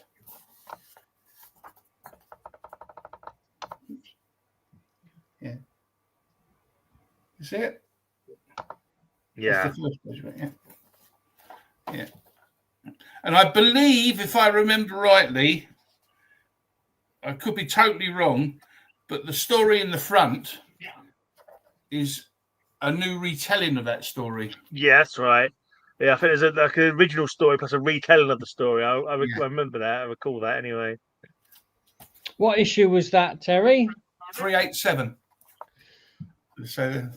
Oh yeah. So are you now buying Detective going backwards in time? Yes. Well, I mean, I was doing that, but I had been doing that, but because of the prices of them, I stopped doing it because I was planning on doing Batman and Detective from 1957, like I did with that. Yeah, that is expensive, yeah. But the prices of them, as you know, but I managed to get these reasonably cheap. I mean, they weren't, it certainly weren't the prices. I mean, Superman and Action in 1969 were pretty cheap. Yeah. Comparatively. To me, Superman for me just isn't a good seller in the UK, but Batman totally is. Yeah. Let me say, this is 385, and also this will probably be a picture for one of my thumbnails. This is one of the newer ones. Oh, Spider-Man, yeah. Amazing Spider 60. Something, I think it was still showing Batman. I saw Black Cat on there. And I thought, what? Yeah, that's them. I have got a few books I pulled out. I don't know whether you want to see them. But this is yeah, why not? One of the I mean, I'll be honest. I even had a chance to read half of these, but Xena, Warrior Princess from Topps Comics. Oh yeah. Good God, you've got a very broad taste. But I say that's number one. As I say, this Topps with these, there's so many little mini series. Yeah. That. Then I think this is a one shot. Blimey. And then we have. Is it? Do you buy that because you like the TV show, or is it because you like I like the TV show. I like the comics. Some of them are sealed. Some of them I've read, but others I haven't. But, this is a 3 minutes. This is and the original Olympics. This one. Oh yeah. Number one. I'm looking there was an Asterix story like that once. I'm looking for DC collectors for my shop. Yeah, because I can sell Marvel really, really easily and quickly. And so what happened? But DC's much harder. There's less people interested. So what happens is, I end up selling out of Marvel and like massively getting huge stocks of DC. So yeah, of course, yeah. But the Batman and the Detective, those are gone. So and they will always sell quickly. It's the other stuff, especially Superman. That's Darren. That's the exact same way it is at the store. Yeah, we run out of Marvels. I mean, very quickly. These photograph covers. Oh wow! Didn't know there were so many. Oh, there was Topps did a lot. There's also Dynamite. Dynamite did some as well, but the Dynamite was the crossovers with the Army of Darkness. I'll show you those in a second. Oh yeah. Isn't Topps like a? Are they not like a card selling company? They used to be a card, yeah. They are. Well, they still are. They got out of the comic business just a few years after getting into it. Okay. Calistro. So they're not in the comic business anymore then? No, haven't been for a while. I don't think. Have they? Are they still? I thought they did occasionally bring stuff. Oh, maybe they do. Maybe they do, but it's few and far between. Gray. Yeah. All right. Oh, that's nice. But in it, say I mean, I bought the X-Files recently. I was after a couple of different issues, and this person it was in America. They had the full run, so I thought, and the price they were, I thought, well, I might as well get the full run rather than something about getting half a dozen different issues. Somewhere downstairs, Terry, I've got a box of Xena with the following miniseries: Bloodlines, Dragon's Teeth, Marriage of Xena and Hercules. Orpheus trilogy, Xena and Joxer, Warrior Prince, Xena and the original Olympics, and Xena versus Callisto. Yeah, that's what I've shown you most of those. I think there's Dragon's Teeth there. No sale, Darren. He's already got no sale. I think all those ones they all ring a bell. The names that you said there. Yeah, the Olympics one you just showed, sure. All of these are photo covers as well. I don't know if there are non-photo covers as well. Yeah, there are some photo covers. You say that there are different ones.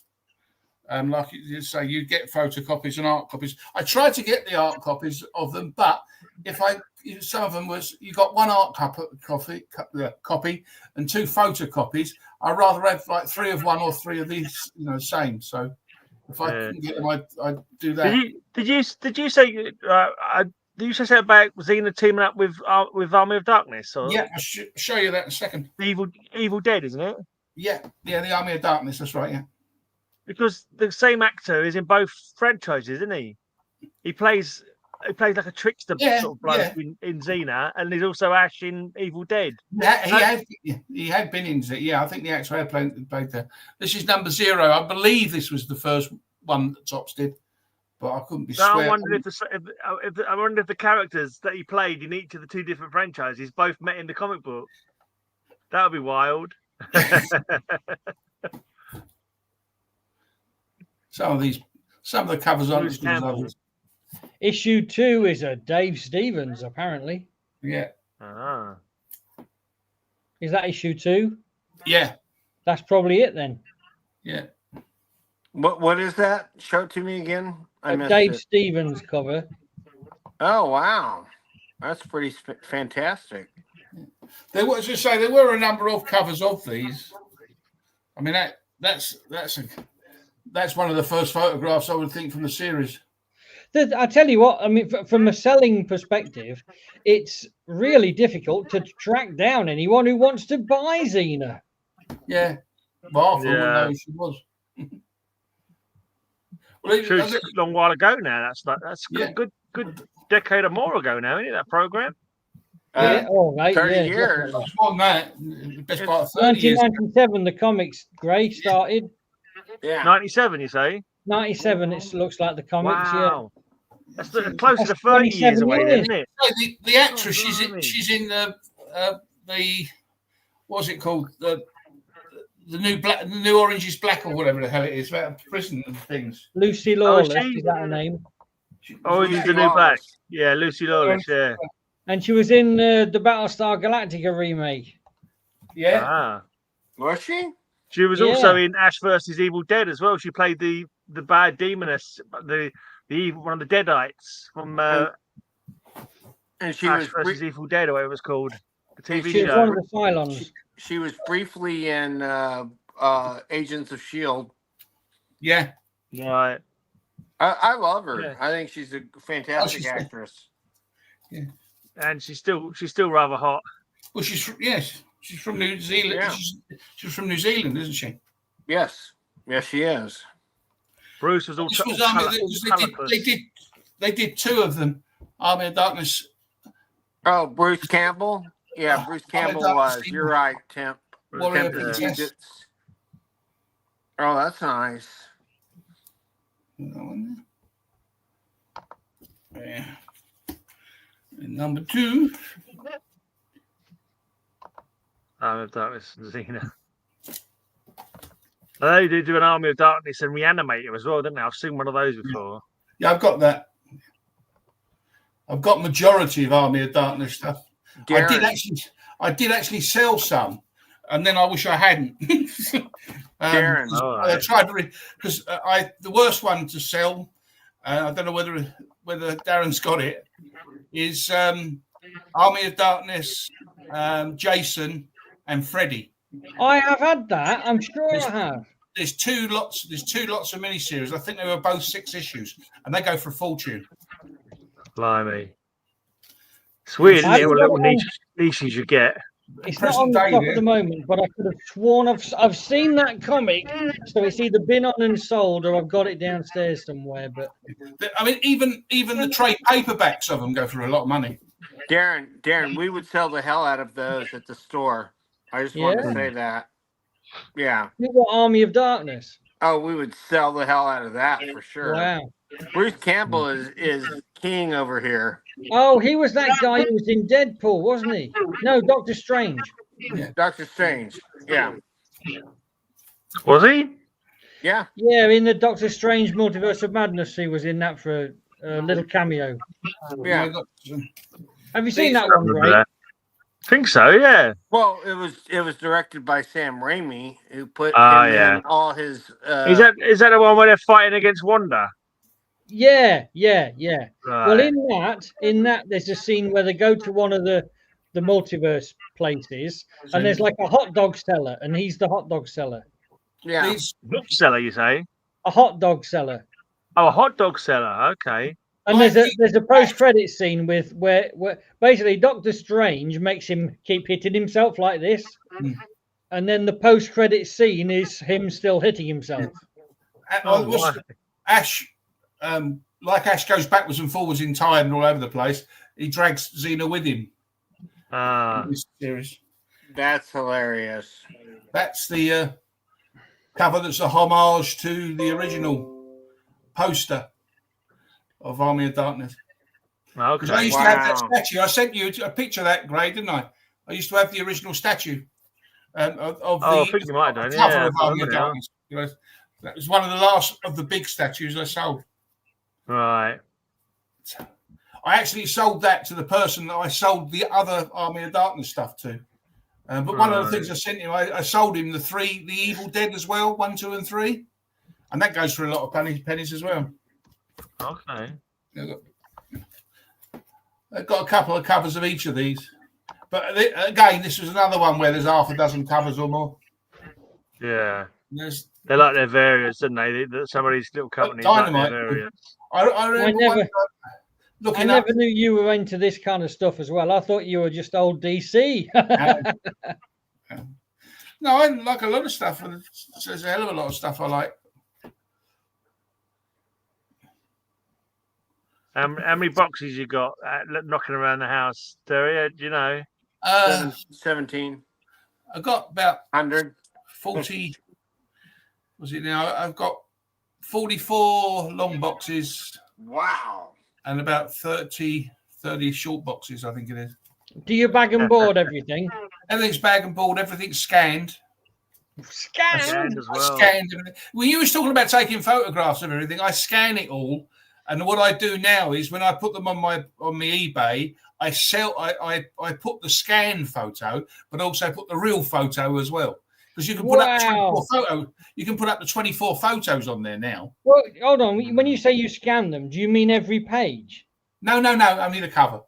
Right. Or Jesus Christ. Front cover or back cover. I mean, if it's a double cover, obviously I scan both. I'm going to have to employ you in my shop. Right? No shit.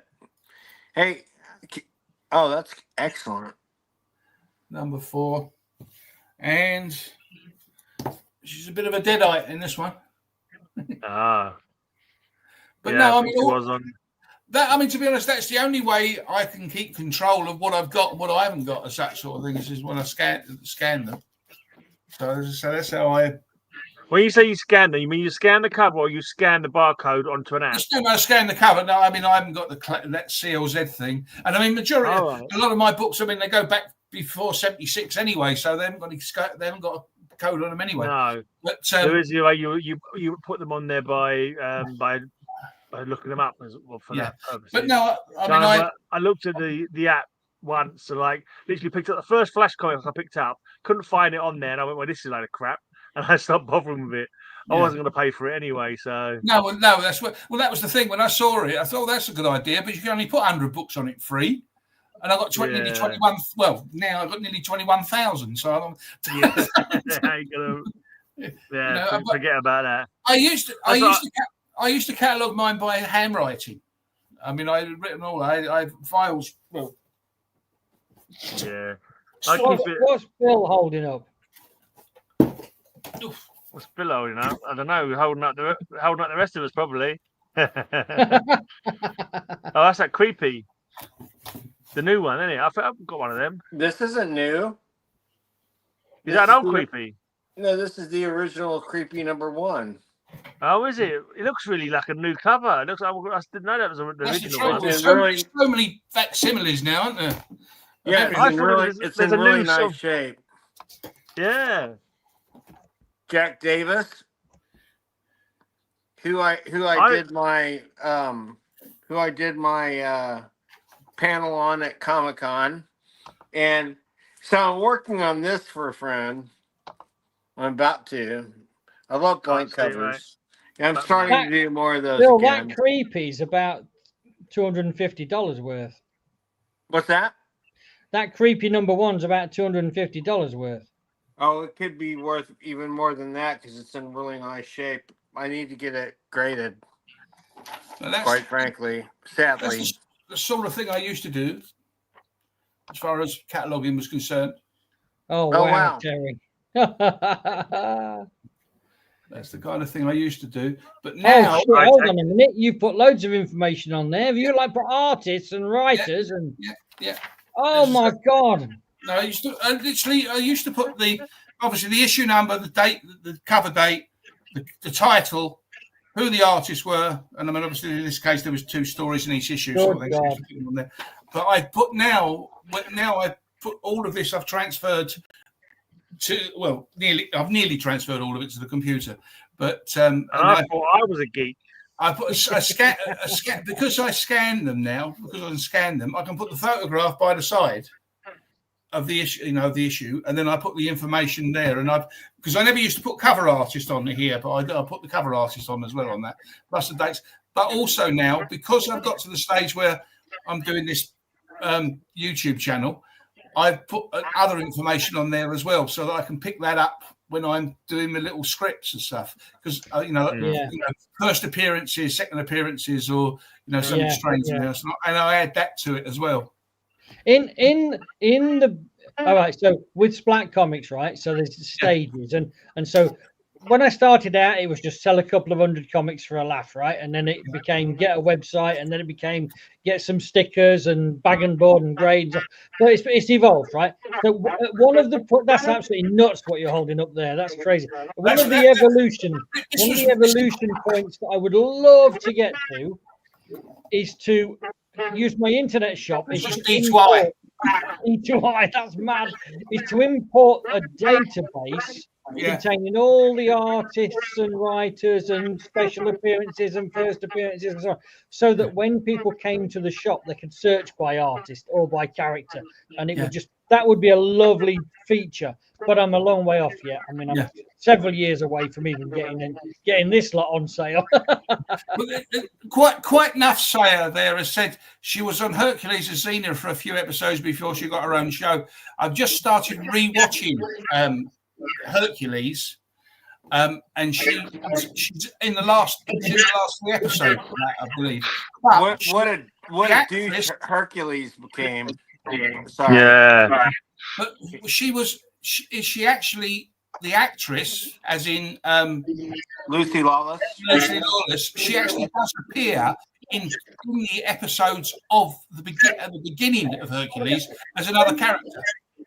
All right. Plays another character because the first Hercules series actually is 5 films, 5 2-hour films before the series started. I mean, I've got the box set, and say the 4.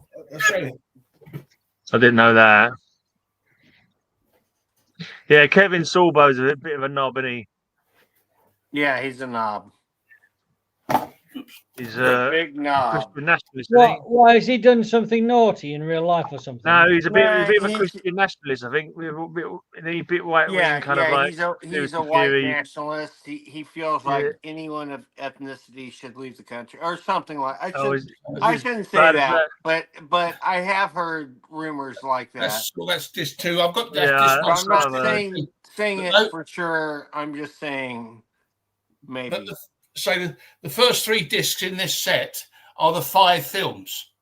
They had 5 TV movies first of all, but she's in the first 2. I haven't seen her in the other ones yet, but I haven't watched it. And then the season starts. Do you have a DVD of the 7 movie? Seasons of the? I mean, I'm sorry, of the animated movie.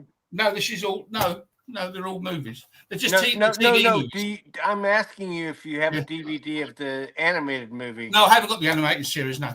Well, Hercules. It was just one movie. It was Disney Hercules. Hercules and Xena. No. Oh, I know the one you mean. I've never got around to buying it. You know what, Terry? It's fantastic. Yeah. As an animator myself and an animation historian, it actually is really it's worth you getting. Yeah, I think Xena should meet up with Scooby Doo and the gang. Personally, I think that would be they've missed the trick there. But she does like she says in 3. But of course, she's a baddie to begin with. Anyway, Xena, she's a baddie. To begin with, and in her own, and then she sort of towards the end of it, she becomes a kind of a goodie. And then of course you see her in the original Xena series. She starts off as she's not that good. She's good, but not that good, and she gradually gets better as it goes through, doesn't it? Sort of through the series. Yeah. But I'm trying to rewatch it because I never watched that many Hercules. I think I'd seen all of Xena before. I'm not even sure about that because I mean that runs 7 seasons as well. So yeah. It's about we never got a Conan series, did we? Surprised no one's had a Conan series. Yeah, there was an ongoing Conan TV show. There was. Was there? It only lasted 1, maybe 2 seasons at the most, but yeah, there was. What, live action or cartoon? Live action. Really? Yeah. When was that? Within the last 15 years. Really? Yeah. Okay. if I'm not mistaken. Yeah. Yeah, so many bloody TV shows are passing by. It was quite good. Hold on a minute. Conan TV series live action. That's like a talk show on a like Friday or Saturday night, isn't it, Conan? No, different Conan O'Brien. It's Conan the Barbarian, not Conan O'Brien. Quit it, Darren. Quit it. So there was 6. Is that DVD box? Oh wow, those are awesome. That's the 6 seasons of Hercules. Wow, dude. And where's she gone? Well, she's down here. So there was a 22 episodes of Conan, a TV series done in 1997. Yep. Okay. What's the rating? They got a good rating on there? Oh, it's on Wikipedia, so I don't know what the rating is. That's the Xena box set. So who starred as young Hercules in the Young Hercules series? Pass. Ryan Gosling. I'm serious. Ryan Gosling, you say? Yeah. The actor. Yeah. Fall Guy, most recently. But yeah. It was young Hercules, was he? Yeah. Okay. Mm-hmm. I thought that was kind of funny, but because he's kind of a pipsqueak. What year did you say that Conan was on, Darren? 1997. Pass me by. Me too. Terry, another series to get. You know what, Terry? Honestly, it was pretty good. The horsemanship was good on it. It was what you would expect a Conan series to be. Who played Conan? I can't remember, but I was just about to say he was really good, and I think he went on to other things, but I can't remember who it is. Who is it, Darren? I've just shut the page. Let me open it up again. It was produced by Max Keller and Michelin Keller. Conan was played by Ralph Moeller, 2 times Mr. Universe, a native of Germany and friend to Arnold Schwarzenegger. Okay. Oh. He went on to play more villain kind of roles, but he did have a career after that. Yeah, villains in The Scorpion King. He was some kind of villain in Gladiator. Right. Oh, I know the man now, I think. Yeah. Name rings a bell. He was really good. And think about it, to get the role of Conan, you have to be a badass. Yeah, and you have to build yourself up a bit as well. Right. Amen. Yeah, I know him now, yeah. I mean, I don't know him, but I do know him. I mean, he was one of the gladiators in Gladiator who was, you know, when they did that thing where they tried to do the Battle of Sparta or something. Right. And so they all teamed up. So it was Russell Crowe, and then there was a black guy who I think went on to do something in some Marvel stuff. And one of the white guys was this guy who played Conan. Okay. Wow. Interesting. Very interesting. Very interesting. Must be on YouTube anyway. I had to look for the DVD. The thing is, usually when there's a series only lasts a couple of series, you don't usually see it on DVD. Over here, that's the trouble. I'm so useless to watching stuff. Other than YouTube, I barely watch television. Yeah. Every now and again, I watch that on Netflix or on Amazon Prime. I've got, like, I think about 5-6 years ago, my sister bought me the Wonder Woman TV series on DVD. I've not even opened it out of the box yet. Well, to be honest, I've got the original Flash TV series, and I've only ever watched one episode of that. I watched the first episode, which is okay, and then you mean the black and white one with Buster Crabbe? No, the color one. What's to say? The color one. There was a TV series because he actually, when he was talking about Crisis from Finish Earth a little while ago. Darren. I've got the black and white one. He actually played that Flash. The DC Flash. Yeah. I mean Flash Gordon, yeah. John Wesley Shipp. I'm talking Flash Gordon, yeah. Sorry, I'm talking Flash Gordon as well. But when he was in that only lasted one season. Yeah. I got, and as I said, I watched the first episode because I'd never ever seen it before. I watched the first episode, which isn't bad, but the second episode had oh God, what's his name? The one that's in Star Wars, one of the main Mark Hamill. Mark Hamill. He plays the Weather Wizard in it, and it is so pathetic. It's so bad. I thought, he's not the Weather Wizard. He's the animated series of Star Trek. No, trickster, is he? No, he's like the Joker version of a Flash villain. Yeah. You sure he's not the trickster? Trickster. Yeah, he's Trickster. Yeah, he plays the Trickster. That 3 times already. Can you not hear me? Bloody corny. It done, mate. Yeah, but I thought he was great. Honestly, I have to be honest with you. I really enjoyed him in that. Yeah. I mean, I will rewatch it again one day. Because he reprised the role in the new Flash series. Did he? Oh, yes, he did, and he was great. I mean, Mark Hamill never. Now he retired from being the Joker after Kevin Conroy died, sadly, but he's still doing he's the new voice of Chucky. He's done an awful lot of stuff voice-wise, and hell, he's still a really great actor. Yeah, enough said. Enough said before the TV shows. Yeah, that's what I was showing. That the Hercules and the Amazon Women is the first movie. Yeah. That's the first movie. So I just showed just now. Well, I didn't show that disc because the disc's still in the machine. Yeah, the animated series is very good. As I say, the TV series. That's another one of my. I've never shown any of those on my channel yet, but I've got probably best part of 1,000 Star Trek comics. So. Oh my God, Star Trek is like the hardest thing to sell. Oh my God, Terry. The only comic series I haven't got is Gold Key. I've got the trade paperbacks, but I haven't got Gold Key. I would have liked to buy them. But you just cannot find them in decent condition. And one you do Star find Trek one's quite big. A few of them, the number ones are quite pricey, aren't they? Is it the Gold Key number one that's the priciest? Oh yeah, so there's Triple G. Peter on Triple G. He's managed to get his Star Trek Gold Key Star Trek number one signed by William Shatner.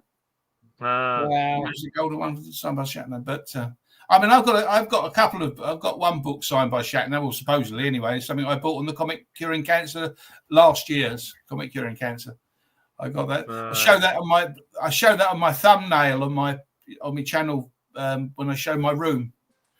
But so I'm gonna have a pop at Bill now. I'm gonna when are you going to show us some of your animation then, Bill? This is show 100. You've been telling us about your animation on and off for like 100 shows or whatever. I don't know when you first came on. But I've yet to see any of your animation. I'm sure at one point I've picked you up on this before and you said you'd show it to us. I will. Where can we see your animation? I can't do it over my phone, but I will do it at some point. Are they on YouTube? Can we find something by you on YouTube? There's one on YouTube, but I don't want to do it today because I'm not in the mood. It's really bad. It was, and well, I'll tell the whole story next time, and we will put it up, and it is on YouTube. But it's painful for me, and it's also a triumph for me. So, Okay. Well, here's the thing. When you're directing something with animation, it's only as good as the animators that animate it. It was the Don Ho cartoon show. Don Ho was a very famous Hawaiian American singer and on TV and stuff. And he decided to get his nephew's animation company, which they were not very good, to provide the animation. So I thought you were doing the animation yourself. You're not actually animating it. You were just doing the writing through animation, was it? No. I write. When you direct, you do it by storyboards. So basically, I create a comic strip of the episode, which directs the animation. Well, so it should comply with my drawings, and it did a little bit, but the animation itself was very blocky and not very good, and I was very disappointed. but we put 66 episodes in the can, and then 6 weeks before it was going to air on MTV, Don died, so they pulled the entire series. So, story of my life, and I had two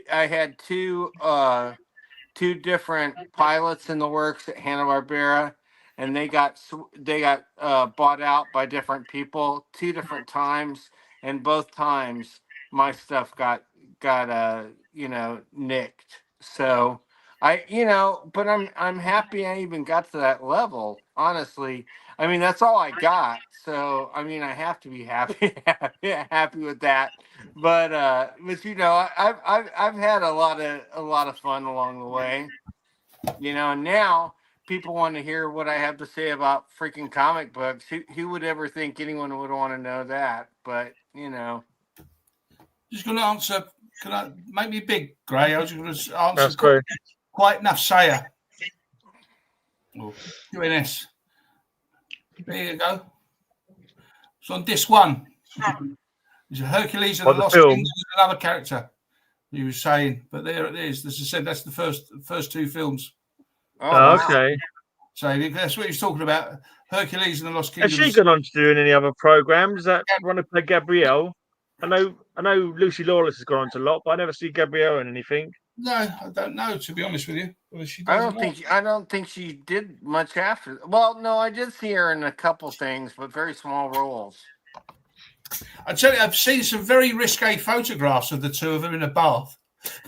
It's all AI, I say. It's all AI. I bet there's plenty of fan fiction as well you can read. I mean, did you watch Spartacus? I'm talking about the TV series Spartacus. Yeah. I mean, the nudity in that. I mean, Linda. That was quite steamy. Lucy Lawless never left anything to imagination there, did she? Oh yeah, that's right. That was like a film. Yeah. She was the gladiator owner's wife, wasn't she? Yeah. She was she was a right badass in that, and as I said, I might go and watch that again. There was nothing left to the imagination in that program whatsoever. That's right. She said she had sex with the gladiators, didn't she? I think they had sex with everybody. When in Rome, do as the Romans do. Yeah, I've got that. I've got those series sitting up there. Right. This one. What's your favourite animated movie, Bill? American Pop is really up there. I also enjoyed Who Framed Roger Rabbit is up there also. Okay. I like that. It was a good film. I saw that the pictures. That one that was decent.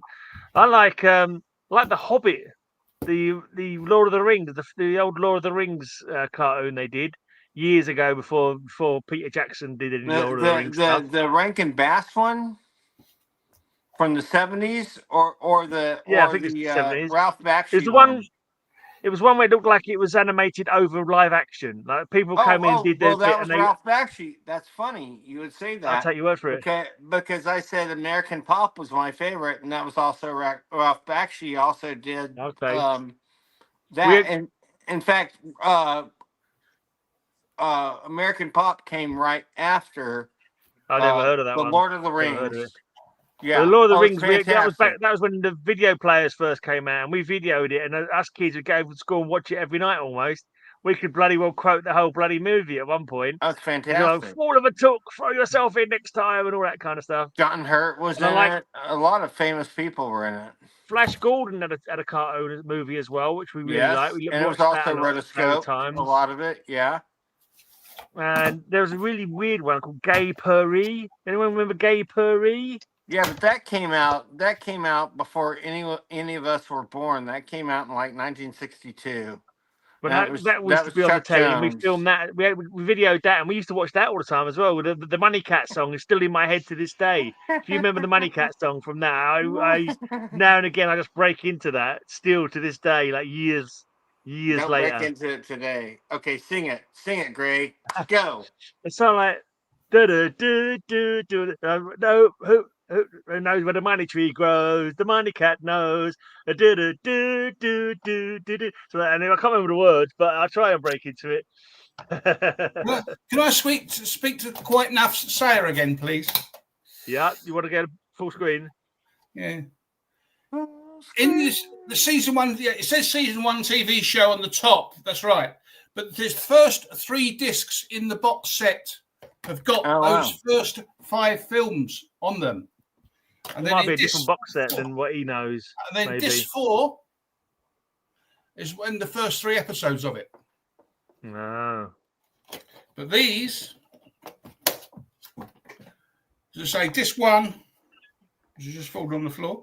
This one, Hercules and the Amazon Women and Hercules and the Lost Kingdom. And then you have Hercules in the Circle of Fire and Hercules in the Underworld. And disc 3. In the Wonder Woman comics, Hercules is a bit of a dog, isn't he? Of the Minotaur. Yeah, he's a douche. Bit of a rascal in the Wonder Woman comics. He's also kind of a douche in the Marvel comics. And then no, I don't think he's. I like him in the Marvel comics. I think he's a bit bombastic. He's very heroic, but he's also very. Yeah, he's very big-headed, like bombastic, and like believes his own press. But I kind of like him in what these depictions in Marvel. Is quite cool. What was the team he's most known for? Champions? Other than the Avengers? And then the rest of them. The Champions? Yeah, the Champions. And then that's the rest of the first season. Wow, that's a heck of a lot. Shoot, dude, that's a lot, dude. Yeah, well, those are the rest of the first season. That's just the first season, is it? That's a heck of a lot of discs for one season. In this set, the first 5, there were 6 seasons. The first 5 films are in the front there, and then all the rest of it is the seasons. But I have got, talking about Spartacus. There's the first complete season of Spartacus. Ah. And that was I'm Spartacus, and so is my wife. Andy Whitehead, but of course the poor bugger died. Yeah. And was then some kind of blood, was it leukemia or something like that he had or something? Yes, I think he did. And then they had the prequel to it, The Gods of the Arena. But that the prequel came after the first season. And then these, which I think I've watched on TV, but I've yet to watch on the others, is season 2. They were decent action. Those Spartacus film TV. I think I watched all of them online. I think I streamed them all. Yeah. I like this one. It comes like a book. Who directed the original movie Spartacus? Oh, Kirk Douglas. Yeah, the original was Kirk Douglas, but who directed it? I can't think. Yeah, I don't know. But I'm asking if you meant the Kirk Douglas one. I can't remember. Stanley Kubrick. Was he really? Wasn't there some? That was his first big hit. Then he did Lolita. Then he did 2001, and then he. Wait. Was there one in between Lolita and 2000? I don't think there was. Okay. But because 2001 took 5 years to film. There was some kind of hoo-ha with the writing of Spartacus, wasn't there? Because there was someone who'd been blacklisted by Hollywood. They wanted to get him in to do it because McCarthy had him blacklisted off of the Hollywood writers. And like Kirk Douglas refused to do it unless he did the writing or something like that. I remember someone told me that at one point. Well, Kirk Douglas could have gotten his way with anything he wanted at that point. He was such an A-list star, so what can I say? If it was I can remember by him now is Spartacus and Vikings. He was in Vikings as well, wasn't he? Remember that one? It was called The Vikings, wasn't it? Sorry? Was it called The Vikings? Yeah, that's what I said, Vikings. Yeah, I think that was his name.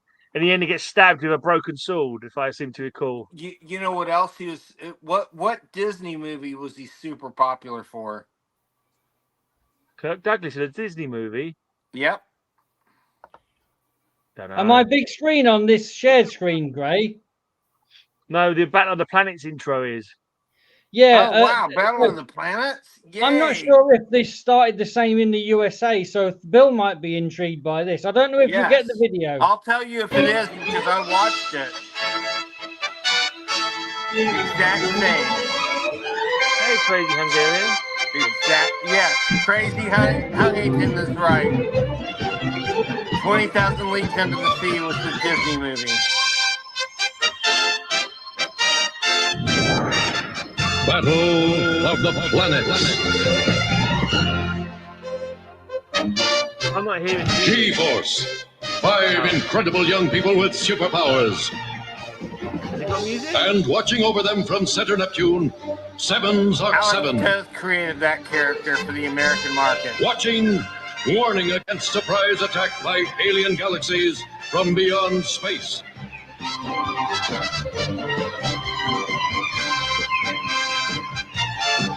Tempest, I agree.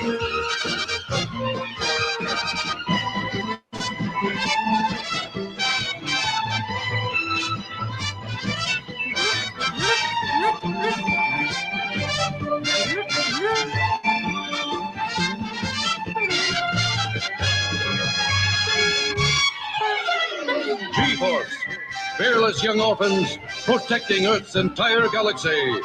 Always 5, acting as one. Dedicated, inseparable, invincible. Okay. That's amazing. That was a miracle. I didn't know if that would work or not. I didn't get any music. All I heard was a bit of the narration. I didn't hear much of it. Oh, you no, you didn't get the music. I'm sorry. My narration? No, the narration of the video. Oh, yeah. That's all it was. There was no music. It sounded like there was some music that I couldn't catch, but all right. Oh, really? Okay, so the music was by Hoyt Curtin, who did all of Hanna-Barbera's music. And it was, if you notice, it sounds almost identical to the Super Friends theme song. Did you get the music, Bill? Did you hear the music? Yes. I didn't hear the music. All I heard was the narration. I heard it perfectly. Yeah, the music and the narration. Yeah, I've noticed that before on my computer. I don't do my computer or what, but I play videos even, and all I hear is like the narration or part of the music. See, that's what you get from moaning about the volume on mine. That's it is your bloody computer. No, because I can hear everything else fine. It's just when it comes to playing videos on here for some reason. Terry, didn't that cartoon have a different name in America? Terry, I have the DVD set. Was it not called something else? Of the music of that, actually. Darren did it. I'm sorry. Darren, I have the CD of the music from Battle of the Planets. Did that same music come in the States? That music did. No, that was the States music and what was given to you guys in the UK. You guys got the Sandy Frank version. The real version was called Gatchaman, and it was from Japan, of course. But G-Force was the American and UK versions.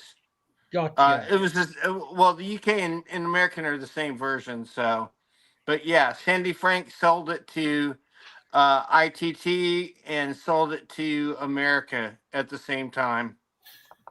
Or ITV, Am I still a possibility to put the black screen up again, Gray? Because I've got one more, which is whether Tempest saw this on my screen or not, I don't know. But this is exactly what I was going to play anyway, and Tempest is requested it. So here we go.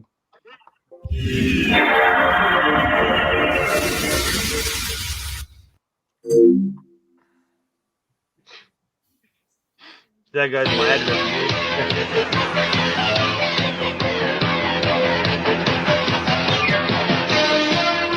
The 31st century. Ulysses killed the giant Cyclops when he rescued the children and his son Telemachus. But the ancient gods of Olympus are angry and threaten a terrible revenge. Mortals, you defy the gods? I sentence you to travel among unknown stars. Until you find the kingdom of Hades, your bodies will stay as lifeless as stone. Ulysses, the way back to Earth has been wiped from my memory. Father! Oh, Father! You are alive, my son.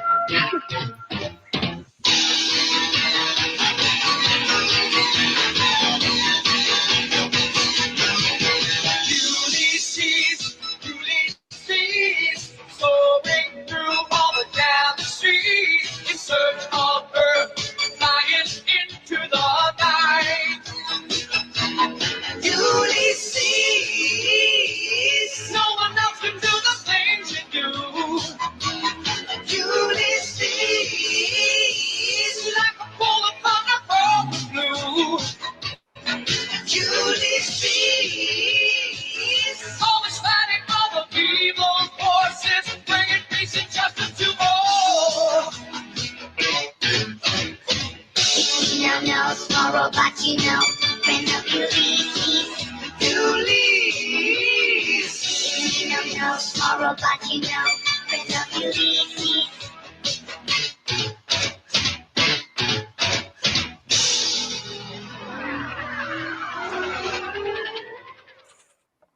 Yeah, I didn't hear hardly any of that either. What did you think of that one, Bill? Yes, I've seen it. Bag it off. I wanted to say it was Osamu Tezuka, but I'm not sure if it was or not. But Me and Tempest liked it. I don't think I've ever seen it. I can't say I was that enamored with them cartoons. They were just something that was on, really. All passed me by. I was too busy at work till 9 o'clock at night to watch anything like that. Well, I was a bit younger. This was rush home from school to see these. I bet Tempest must be the same as me, then about 54 years old. They're no Danger Mouse, put it that way. Can you hear me? Yes, Bill, we can hear you. I couldn't hear that bloody cartoon, No, though. Literally, that bit of narration I heard every now and again. That's The weird, female bro. voice came out really well. The one that said, we've lost the coordinates to get home or whatever it was. But the music couldn't barely hear it at all. Okay. I'm weird that, but it doesn't work. I had to turn the volume down. It was that loud.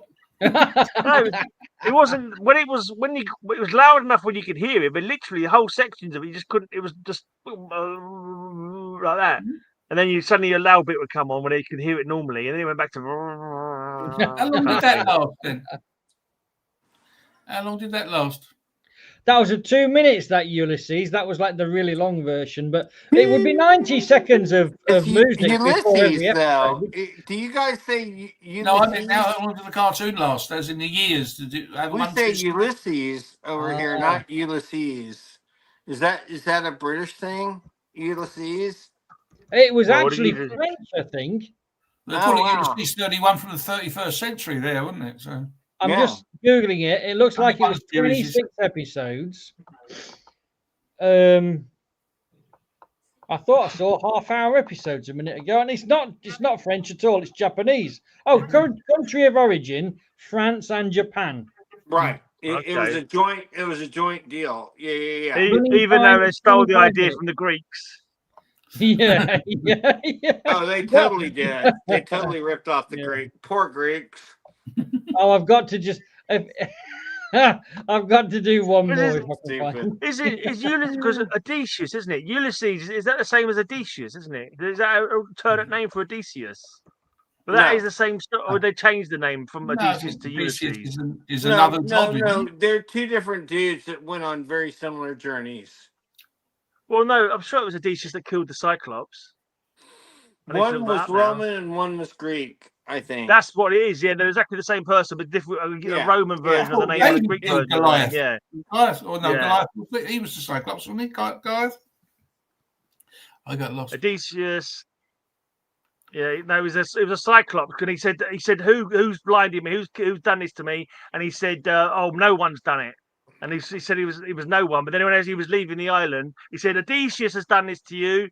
And because the king, the father of the Cyclops was Poseidon, he got his father to make his journey almost impossible. And that's why it took him 20 years to get home, because Poseidon cursed his journey, basically, if I recall correctly. And I'm sure you do. It's the same guy. Yeah, after the Trojan War. I can't. It's a massive long bit here, but that's how I remember it anyway. I could be wrong, but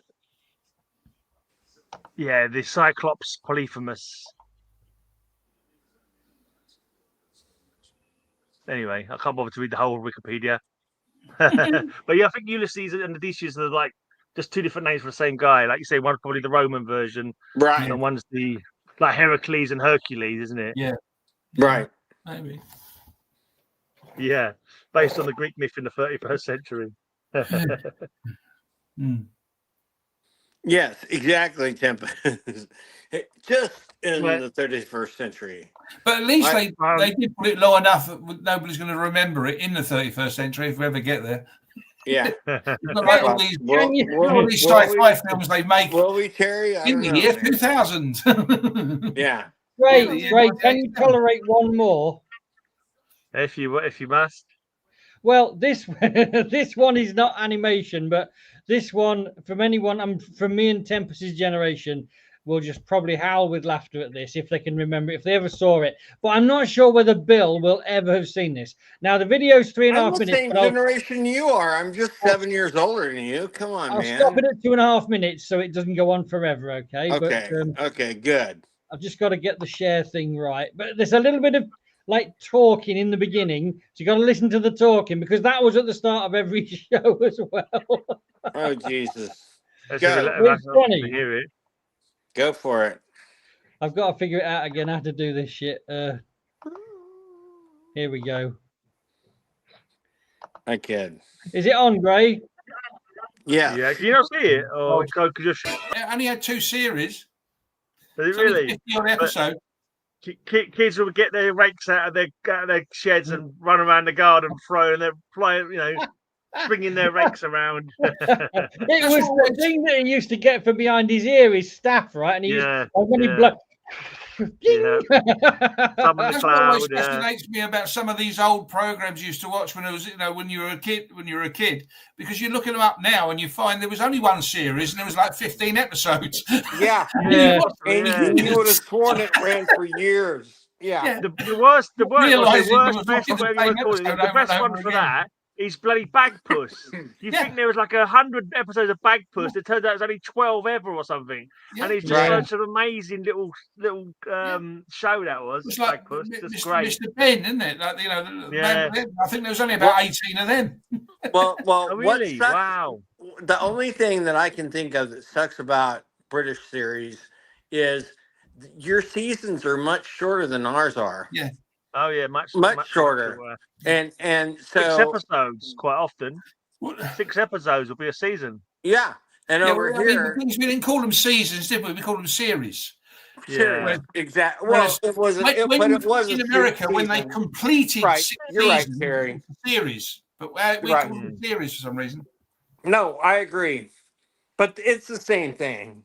Yeah, yeah. I mean, right? I mean, there's no difference. Yeah, definitely. Yeah.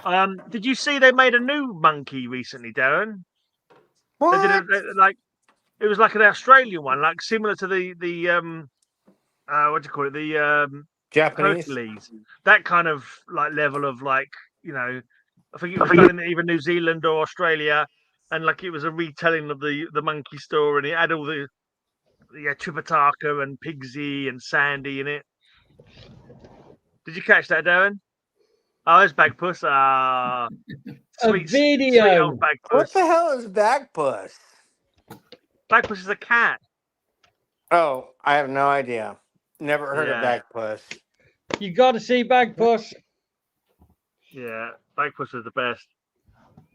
And all the mice on the mouse organ. Dusty Apple. Jemima. Can you remember Chorlton and the Wheelies? Yes, I remember the name Charlton and the Wheelies. Yeah, I remember watching it. Yeah. And do you remember the Mr. Men with Arthur Lowe narrating? Oh, they were great. Yeah, I loved the Mr. Men as a kid. That's right. Did you guys ever see anything called Bailey's Comets? He was just an old soggy cloth cat, but Emily loved him. Bailey's Comets. It was a kind of a roller derby version of Wacky Races. Oh, just looking up the cast from Monkey, and then you look up these things, and it's such a sad because I thought, gosh, I've got a lovely photograph of that Masako Natsumi. The one she died at 28 with leukemia. Yeah, no she died young. Yeah, Tripitaka. Yeah, she born in December 50. Born in December 57, died in September 85. So shame. Yeah, I thought that's a young photograph of her. They're not showing an older photograph, and that's why. Yeah, she didn't have the fortune to get much older. Shame, isn't it? Yeah. Very sad. So she must have. Well, I mean that finished in 1980, so it's 5 years later.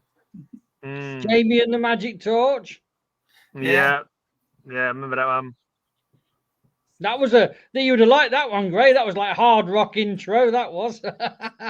Well. Yeah, I still think because I'm a stupid. Right? I always sing stuff to people. Like But Lisa, I'm always singing songs to her, just stupid made up stuff, like to and her son. We've got this blinking running joke where I say he's a massive gaybo, and I sing like, you know, Jamie, and a massive talk, and a magic torch. I say Liam is a massive gaybo, just to the same tune of Jamie and the magic torch. So it definitely remember the Wordsworth, song. wasn't that his dog or something? Wordsworth, wasn't that another show? Wordsworth. Well, yeah, that's his dog. That's Jamie the Magic Torch's dog. That's that was his dog, yeah. That's the funny thing, when they're talking, Alan from the Comic Collector Geek, Alan and Mark are talking, or Alan and Steve are talking on the thing, and they talk about the comic Torchy. And I think of the Torchy, the battery boy. And they're talking about it. Of course, Torchy in the comics is, what's his name, is one of these, is a girl. Yeah, but it was a girl. Okay. Yeah. Are you ready to get schooled about Torchy? So Torchy was the very first series for Jerry Anderson. Jerry and Sylvia Anderson. Yes, that's right. And that basically, I thought Four Feather Falls was. No, you're right. This was well, actually they were both around being at the same filmed. time. They were both being filmed at the same time, but I do believe the first one came first. The one you just said. Yeah, Four Feathers Falls. Four Feathers, yeah. And but they were both out at the same. That's the only overlap they ever had in their before series. my time, because it was 1959, so I don't remember watching. Way before all of our time. Yeah, I'm not that freaking old. Yeah, only Mark is that old. Yeah. But I kid, Mark, wherever you are. I kid. No, but me, I'm the second oldest, so I really don't have a lot of room. I mean, the first one I really remember watching is Fireball XL5. Right. We had Fireball XL5, then you had Stingray, and then you had Thunderbird. Obviously, Thunderbirds was the most favourite. Wait, Stingray didn't come before Fire. Oh no, you're right. When was Joe 90? Joe 90, way later. It was in between UFO and Captain Scarlet. Yeah, Captain Scarlet and the Mysterons. Yeah. I watched an episode of Thunderbirds about two days ago on repeated channel. The original or the original one, version. Yeah. Their best series, I think, as far as the Super Mario Nation goes, was the Captain Scarlet. Yeah. Because as a kid, the Captain Scarlet was the first one where their heads matched their bodies. Right. What one had the theme tune went was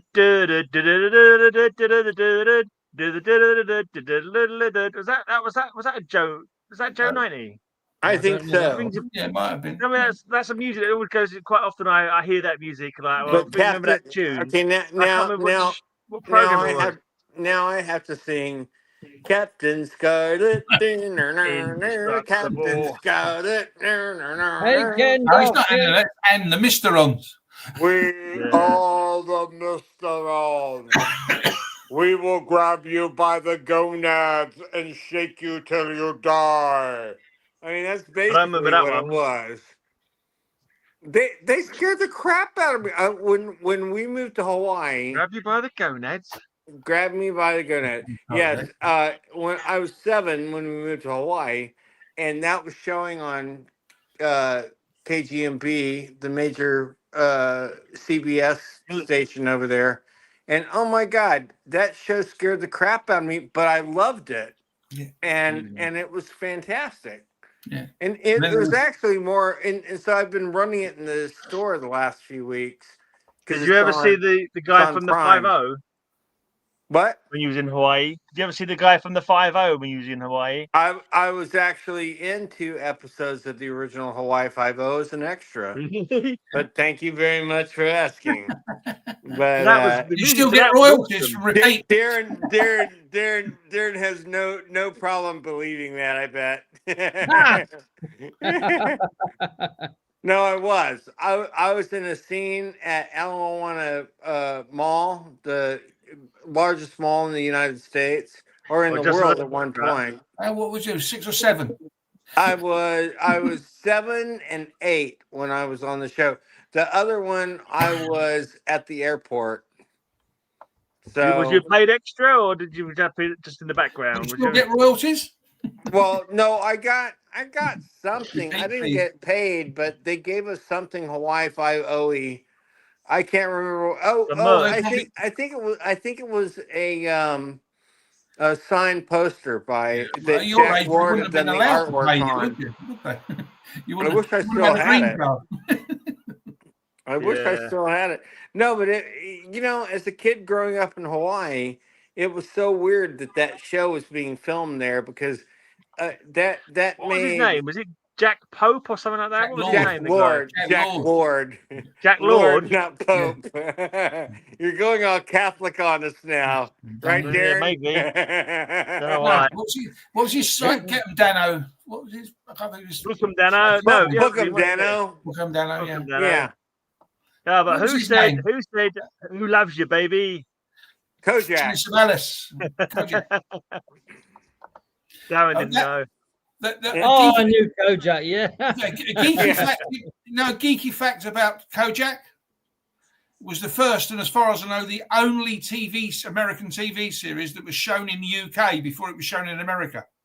What? No way. And no, there was one more.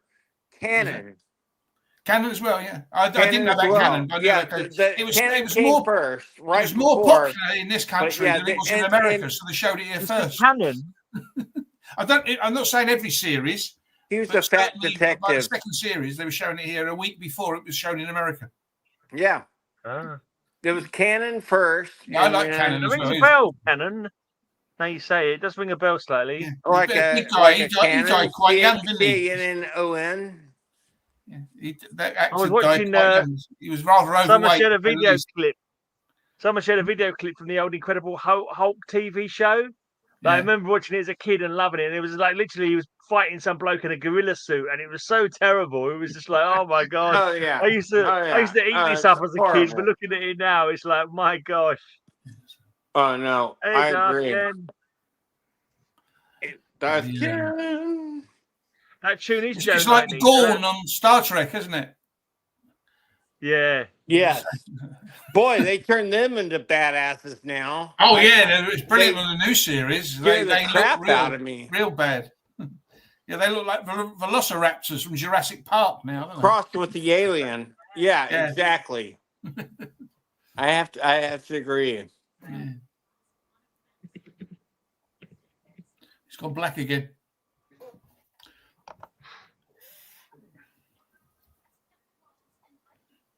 So is it all organised that we're going to be watching the auction live for the Amazing Fantasy 15 next week? Or week after? Yeah, when is that?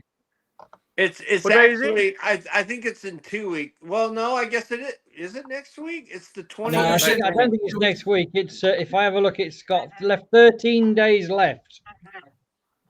So it'll be in between our next show. So it'll be the 20th. Yes.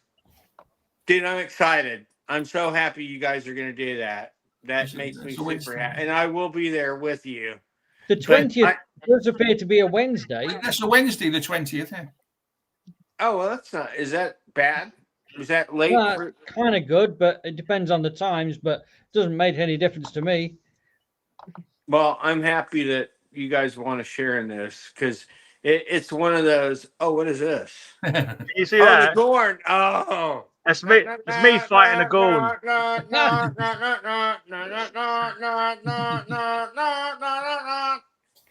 Sorry, I had to go there. I love that music. Yeah. Very accurate as well, Bill. Thank you so much. I strive to be accurate. As a historian, that's what we're supposed to do. Yeah, that's right. But there was because I do my heavy metal podcast and I do like theme shows. I did a sci-fi theme show. So you got me fighting a Gorn basically. For the thumbnail. You wouldn't want to fight the new ones, though, would you? Have you seen the new ones? No, I've seen. No, I'm not aware of it. So, Gray, next week, Iron Maiden's coming here.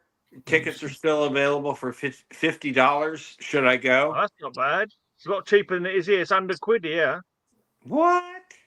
Well, yeah, I should go. tickets were made in the UK. Did you ever go to concerts, Darren?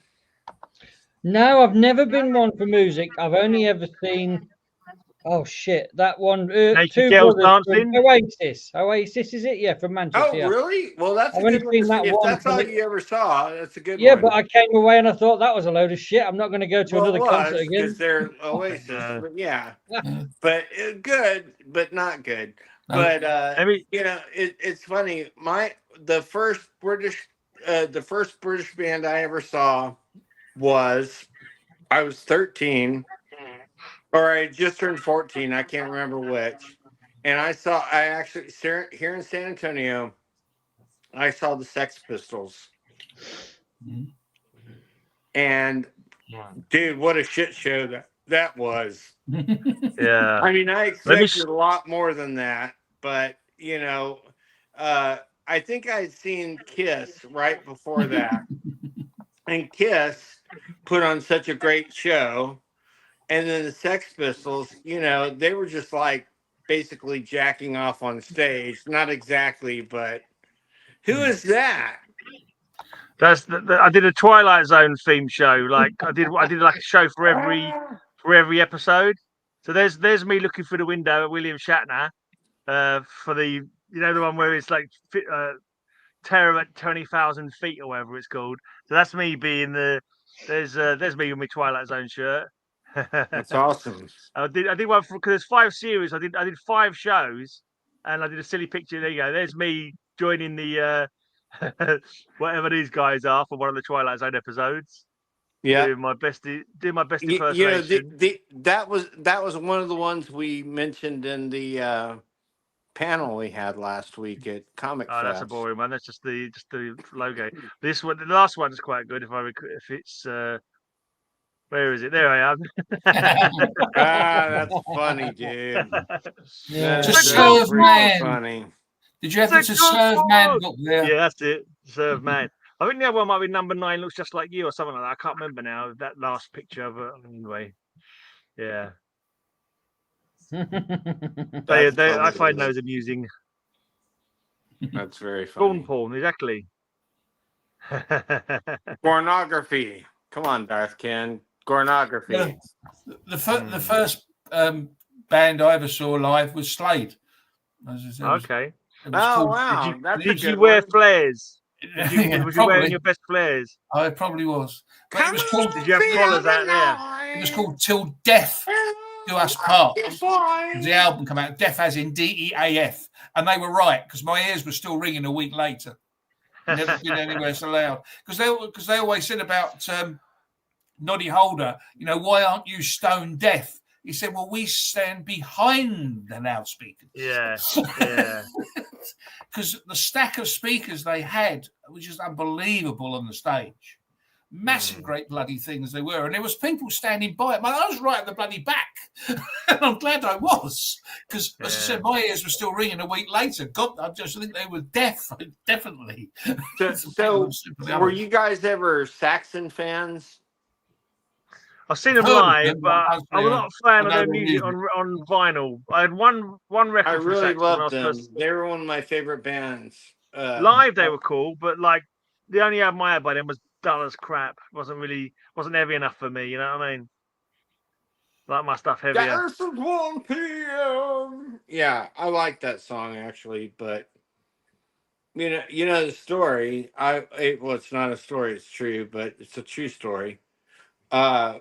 On November 21st, 1963, my mom took me downtown, and I was 6 months old, and I shook hands with JFK, and the next day he was shot. Oh. So I was not good luck for JFK. But sadly, sorry, Mr. Kennedy or Mr. President or both. And now, it's sad. We have Trump again. Mate. Huh? So I don't think you're culpable in any way. Thanks. I hope not. Can you go and shake hands with Trump, though? What's that? Can you go and shake hands with Trump? Fudge, Just no. to see if lightning strikes twice. No. Oh, yes. For that reason alone, I would be happy to. I shouldn't say that, as a Catholic, but I will say this: I can't believe we did this. Let's not talk politics. Let's scare off after blinking. You know There's only what? 3 Now people watching. everybody's gonna think we're a dumbass country. You know why? Because we are. I can't believe we voted that. No, I'm freaked out. However, and Darren will appreciate this. However, the stock market has gone up like 2,000 points in the last I'm 2 shocked. days. I know it was really high already. I didn't think it would go up any higher. I know. So, Wow. Well, when he was in the first time, it crashed and it stayed that way for all the time he was there, didn't it? For quite a while. Yeah. And this time it's the opposite because everyone knows he's going to put more pro-business, things into his agenda. So it's just kind of crazy. But we'll see what happens. I wish we'd gotten Kamala, but hey, man, we get who we deserve. That's what they say. So maybe we deserve Trump. I can't believe it. The only thing I think is good about it is the fact that maybe, the people that, that are causing wars around the world at the moment might be more scared of him than they would have been of her. Because, and there's a rumor going around that Hamas is ready to negotiate now, but I don't know if that's true or not. But look at Darren. Darren looks so laid back. He looks like he's hanging off the side of a cliff, but he's like all laid back and okay with it. Like, it's okay. I've survived this before. Yeah. Now I say, send the nuke. Send the nuke. No, stop it, Darren. We've had our fuck up. We can't get any more Brexit than we already are. So, come on, Trumpy, hit that red button.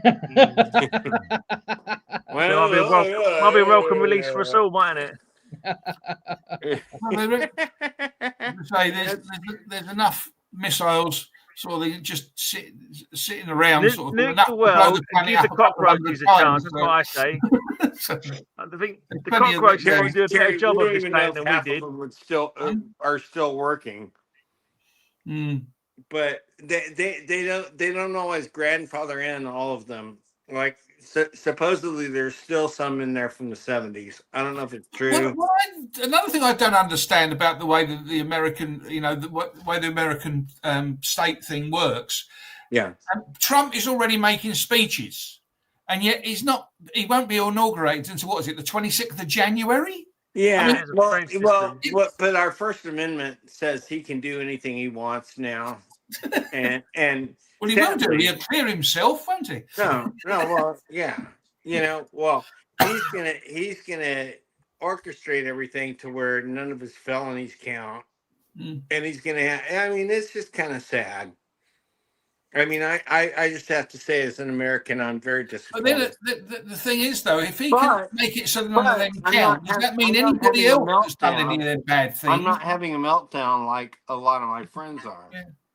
But as I said, if he can make the law different so that none of those count, anybody that's committed the same crime won't be a crime anymore. So they come out as well? Probably not. I mean, maybe to some degree, but probably not because the president gets. I mean, he might as well be a fucking king. Pardon my French, guys, but you guys know that part. But your king hasn't even had power for 300 years. No. So if our king had done anything remotely close to what he would have done, he wouldn't be king anymore. There's no way in a million years. Yeah. I don't want to say things because I'll if I go off, I might not stop and I'll lose a lot of subs probably. So I'm not going to say anything. I'll try not to say anything. Yeah. Because I watch a lot of political content from America, and I just can't believe it. Terry, can you say that again? Ridiculous. Sorry? Terry, can you say what you just said? I said if our king did anything remotely close to what he's done, we wouldn't have the king. He'd be gone, and there'll be, his son would be replacing him now. long as it wasn't Prince Andrew, though. Henry VIII kind of pushed it a little bit, but yeah. No, you're probably right. He's very similar to Henry VIII. They're both fat asses that would have liked McDonald's. I mean, I'm just saying. No, but no. Henry VIII 500 years ago. Henry VIII went to war. I know. Henry VIII fought in battle. Henry VIII didn't have bone sprints. What? I said Henry VIII actually fought his own battles. He didn't have bone spurs or bone sprints, whatever the heck that Trump had. That's true. Wait, he fought his own battles? I thought he hung behind. No, as far as I'm aware. Henry VIII. Well, he certainly had a suit of armor anyway. He might have sat at the back of where the battle was on, but at least he went there. It was a big ass suit of armor, I bet. He was, yeah. It was a big ass suit of armor, but he was slimmer in his younger days. Before he was beheading Anne Boleyn. We had a president once, and it might be Trump at some point, but or he might beat the record. But we had a president that was 350 pounds. President Taft. Okay. And they had to I'm sorry, I'm full of so much information. But they had to make a like this huge bathtub for him. And they still make them. They call them Taft tubs, and they're huge. They're huge. But he was a very large guy, so I don't know why I went there, but it's better than spewing how I'm sad that we didn't get who we should have gotten. But you get who you deserve. I'm just saying. But it's just, wasn't there only about 50% of the voters voted, so that means only 26% voted for him and 24% voted for her. So there wasn't a lot in it, really, was there? That's the trouble. No, so it's like our country. We had one of the worst turnouts ever in this country. Well, the last turnout was great because everybody wanted Trump out, and now they had Biden, who wasn't bad, and the economy's good, but he's not like Trump. People are used to Trump saying, "Oh, everything's the bestest," and all that crap. But he doesn't say that, though. He says everything's worse, and he's going to make it great, is what he says. They wanted a big, fat, orange cheerleader, and guess what? They got him. Yeah, to be honest, I don't know how a party that says that it runs on bloody honesty and like good moral values, law and order, can let that fucking orange twat sit in the White House. He's a TV personality, isn't he? That's the problem. That's half the trouble. He's a TV. He's got a shit personality, though. I wouldn't trust him to tie my shoelaces. I'm not saying I like him. I'm just saying, but he is a TV personality. I mean, he's the front man of that, or was the front man of the. You're fired. Mark Burnett, and he came up with that show. Yeah, that's crazy. That's what it was, a TV show. He wasn't actually a successful businessman. No, he was a bankrupt for businessman. Well, he always got the press. Yeah, and he did have some early victories, but after that, he just kind of fucking squandered them. And he spent all his dad's money, didn't he? His brand is worth more than any of his properties. So that should tell you something. And his sons are right behind him, and that scares me that they're going to try to be president too. King Jong-il. Oh my God, Trump Jr. Well, I'm just saying. Trump Jr. and Eric. And Eric's like, hey, well, they already named one of the sons Baron, didn't they? That's like, surely that's an indication that they want to be royalty. A Baron is a minor royal, isn't it? Baron is the youngest son. He just turned 18. Yeah, but that Baron is a title in Britain. Baron is a title, isn't it? Right. Well, and in Germany, no title, but it's one of these titles. I think Baron is Germany, right? Is Baron also in England? Well, I think Germans have it. Yeah, I think it's Baron then Earl, isn't it? Or is Earl and Baron? Baron's the lowest, I think. I don't know. It's Baron and Earl, I think it is. Could be wrong. It could be Earl and Baron, but I think it's Baron von Richthofen, the Red Baron. Yeah. The bloody Red Baron.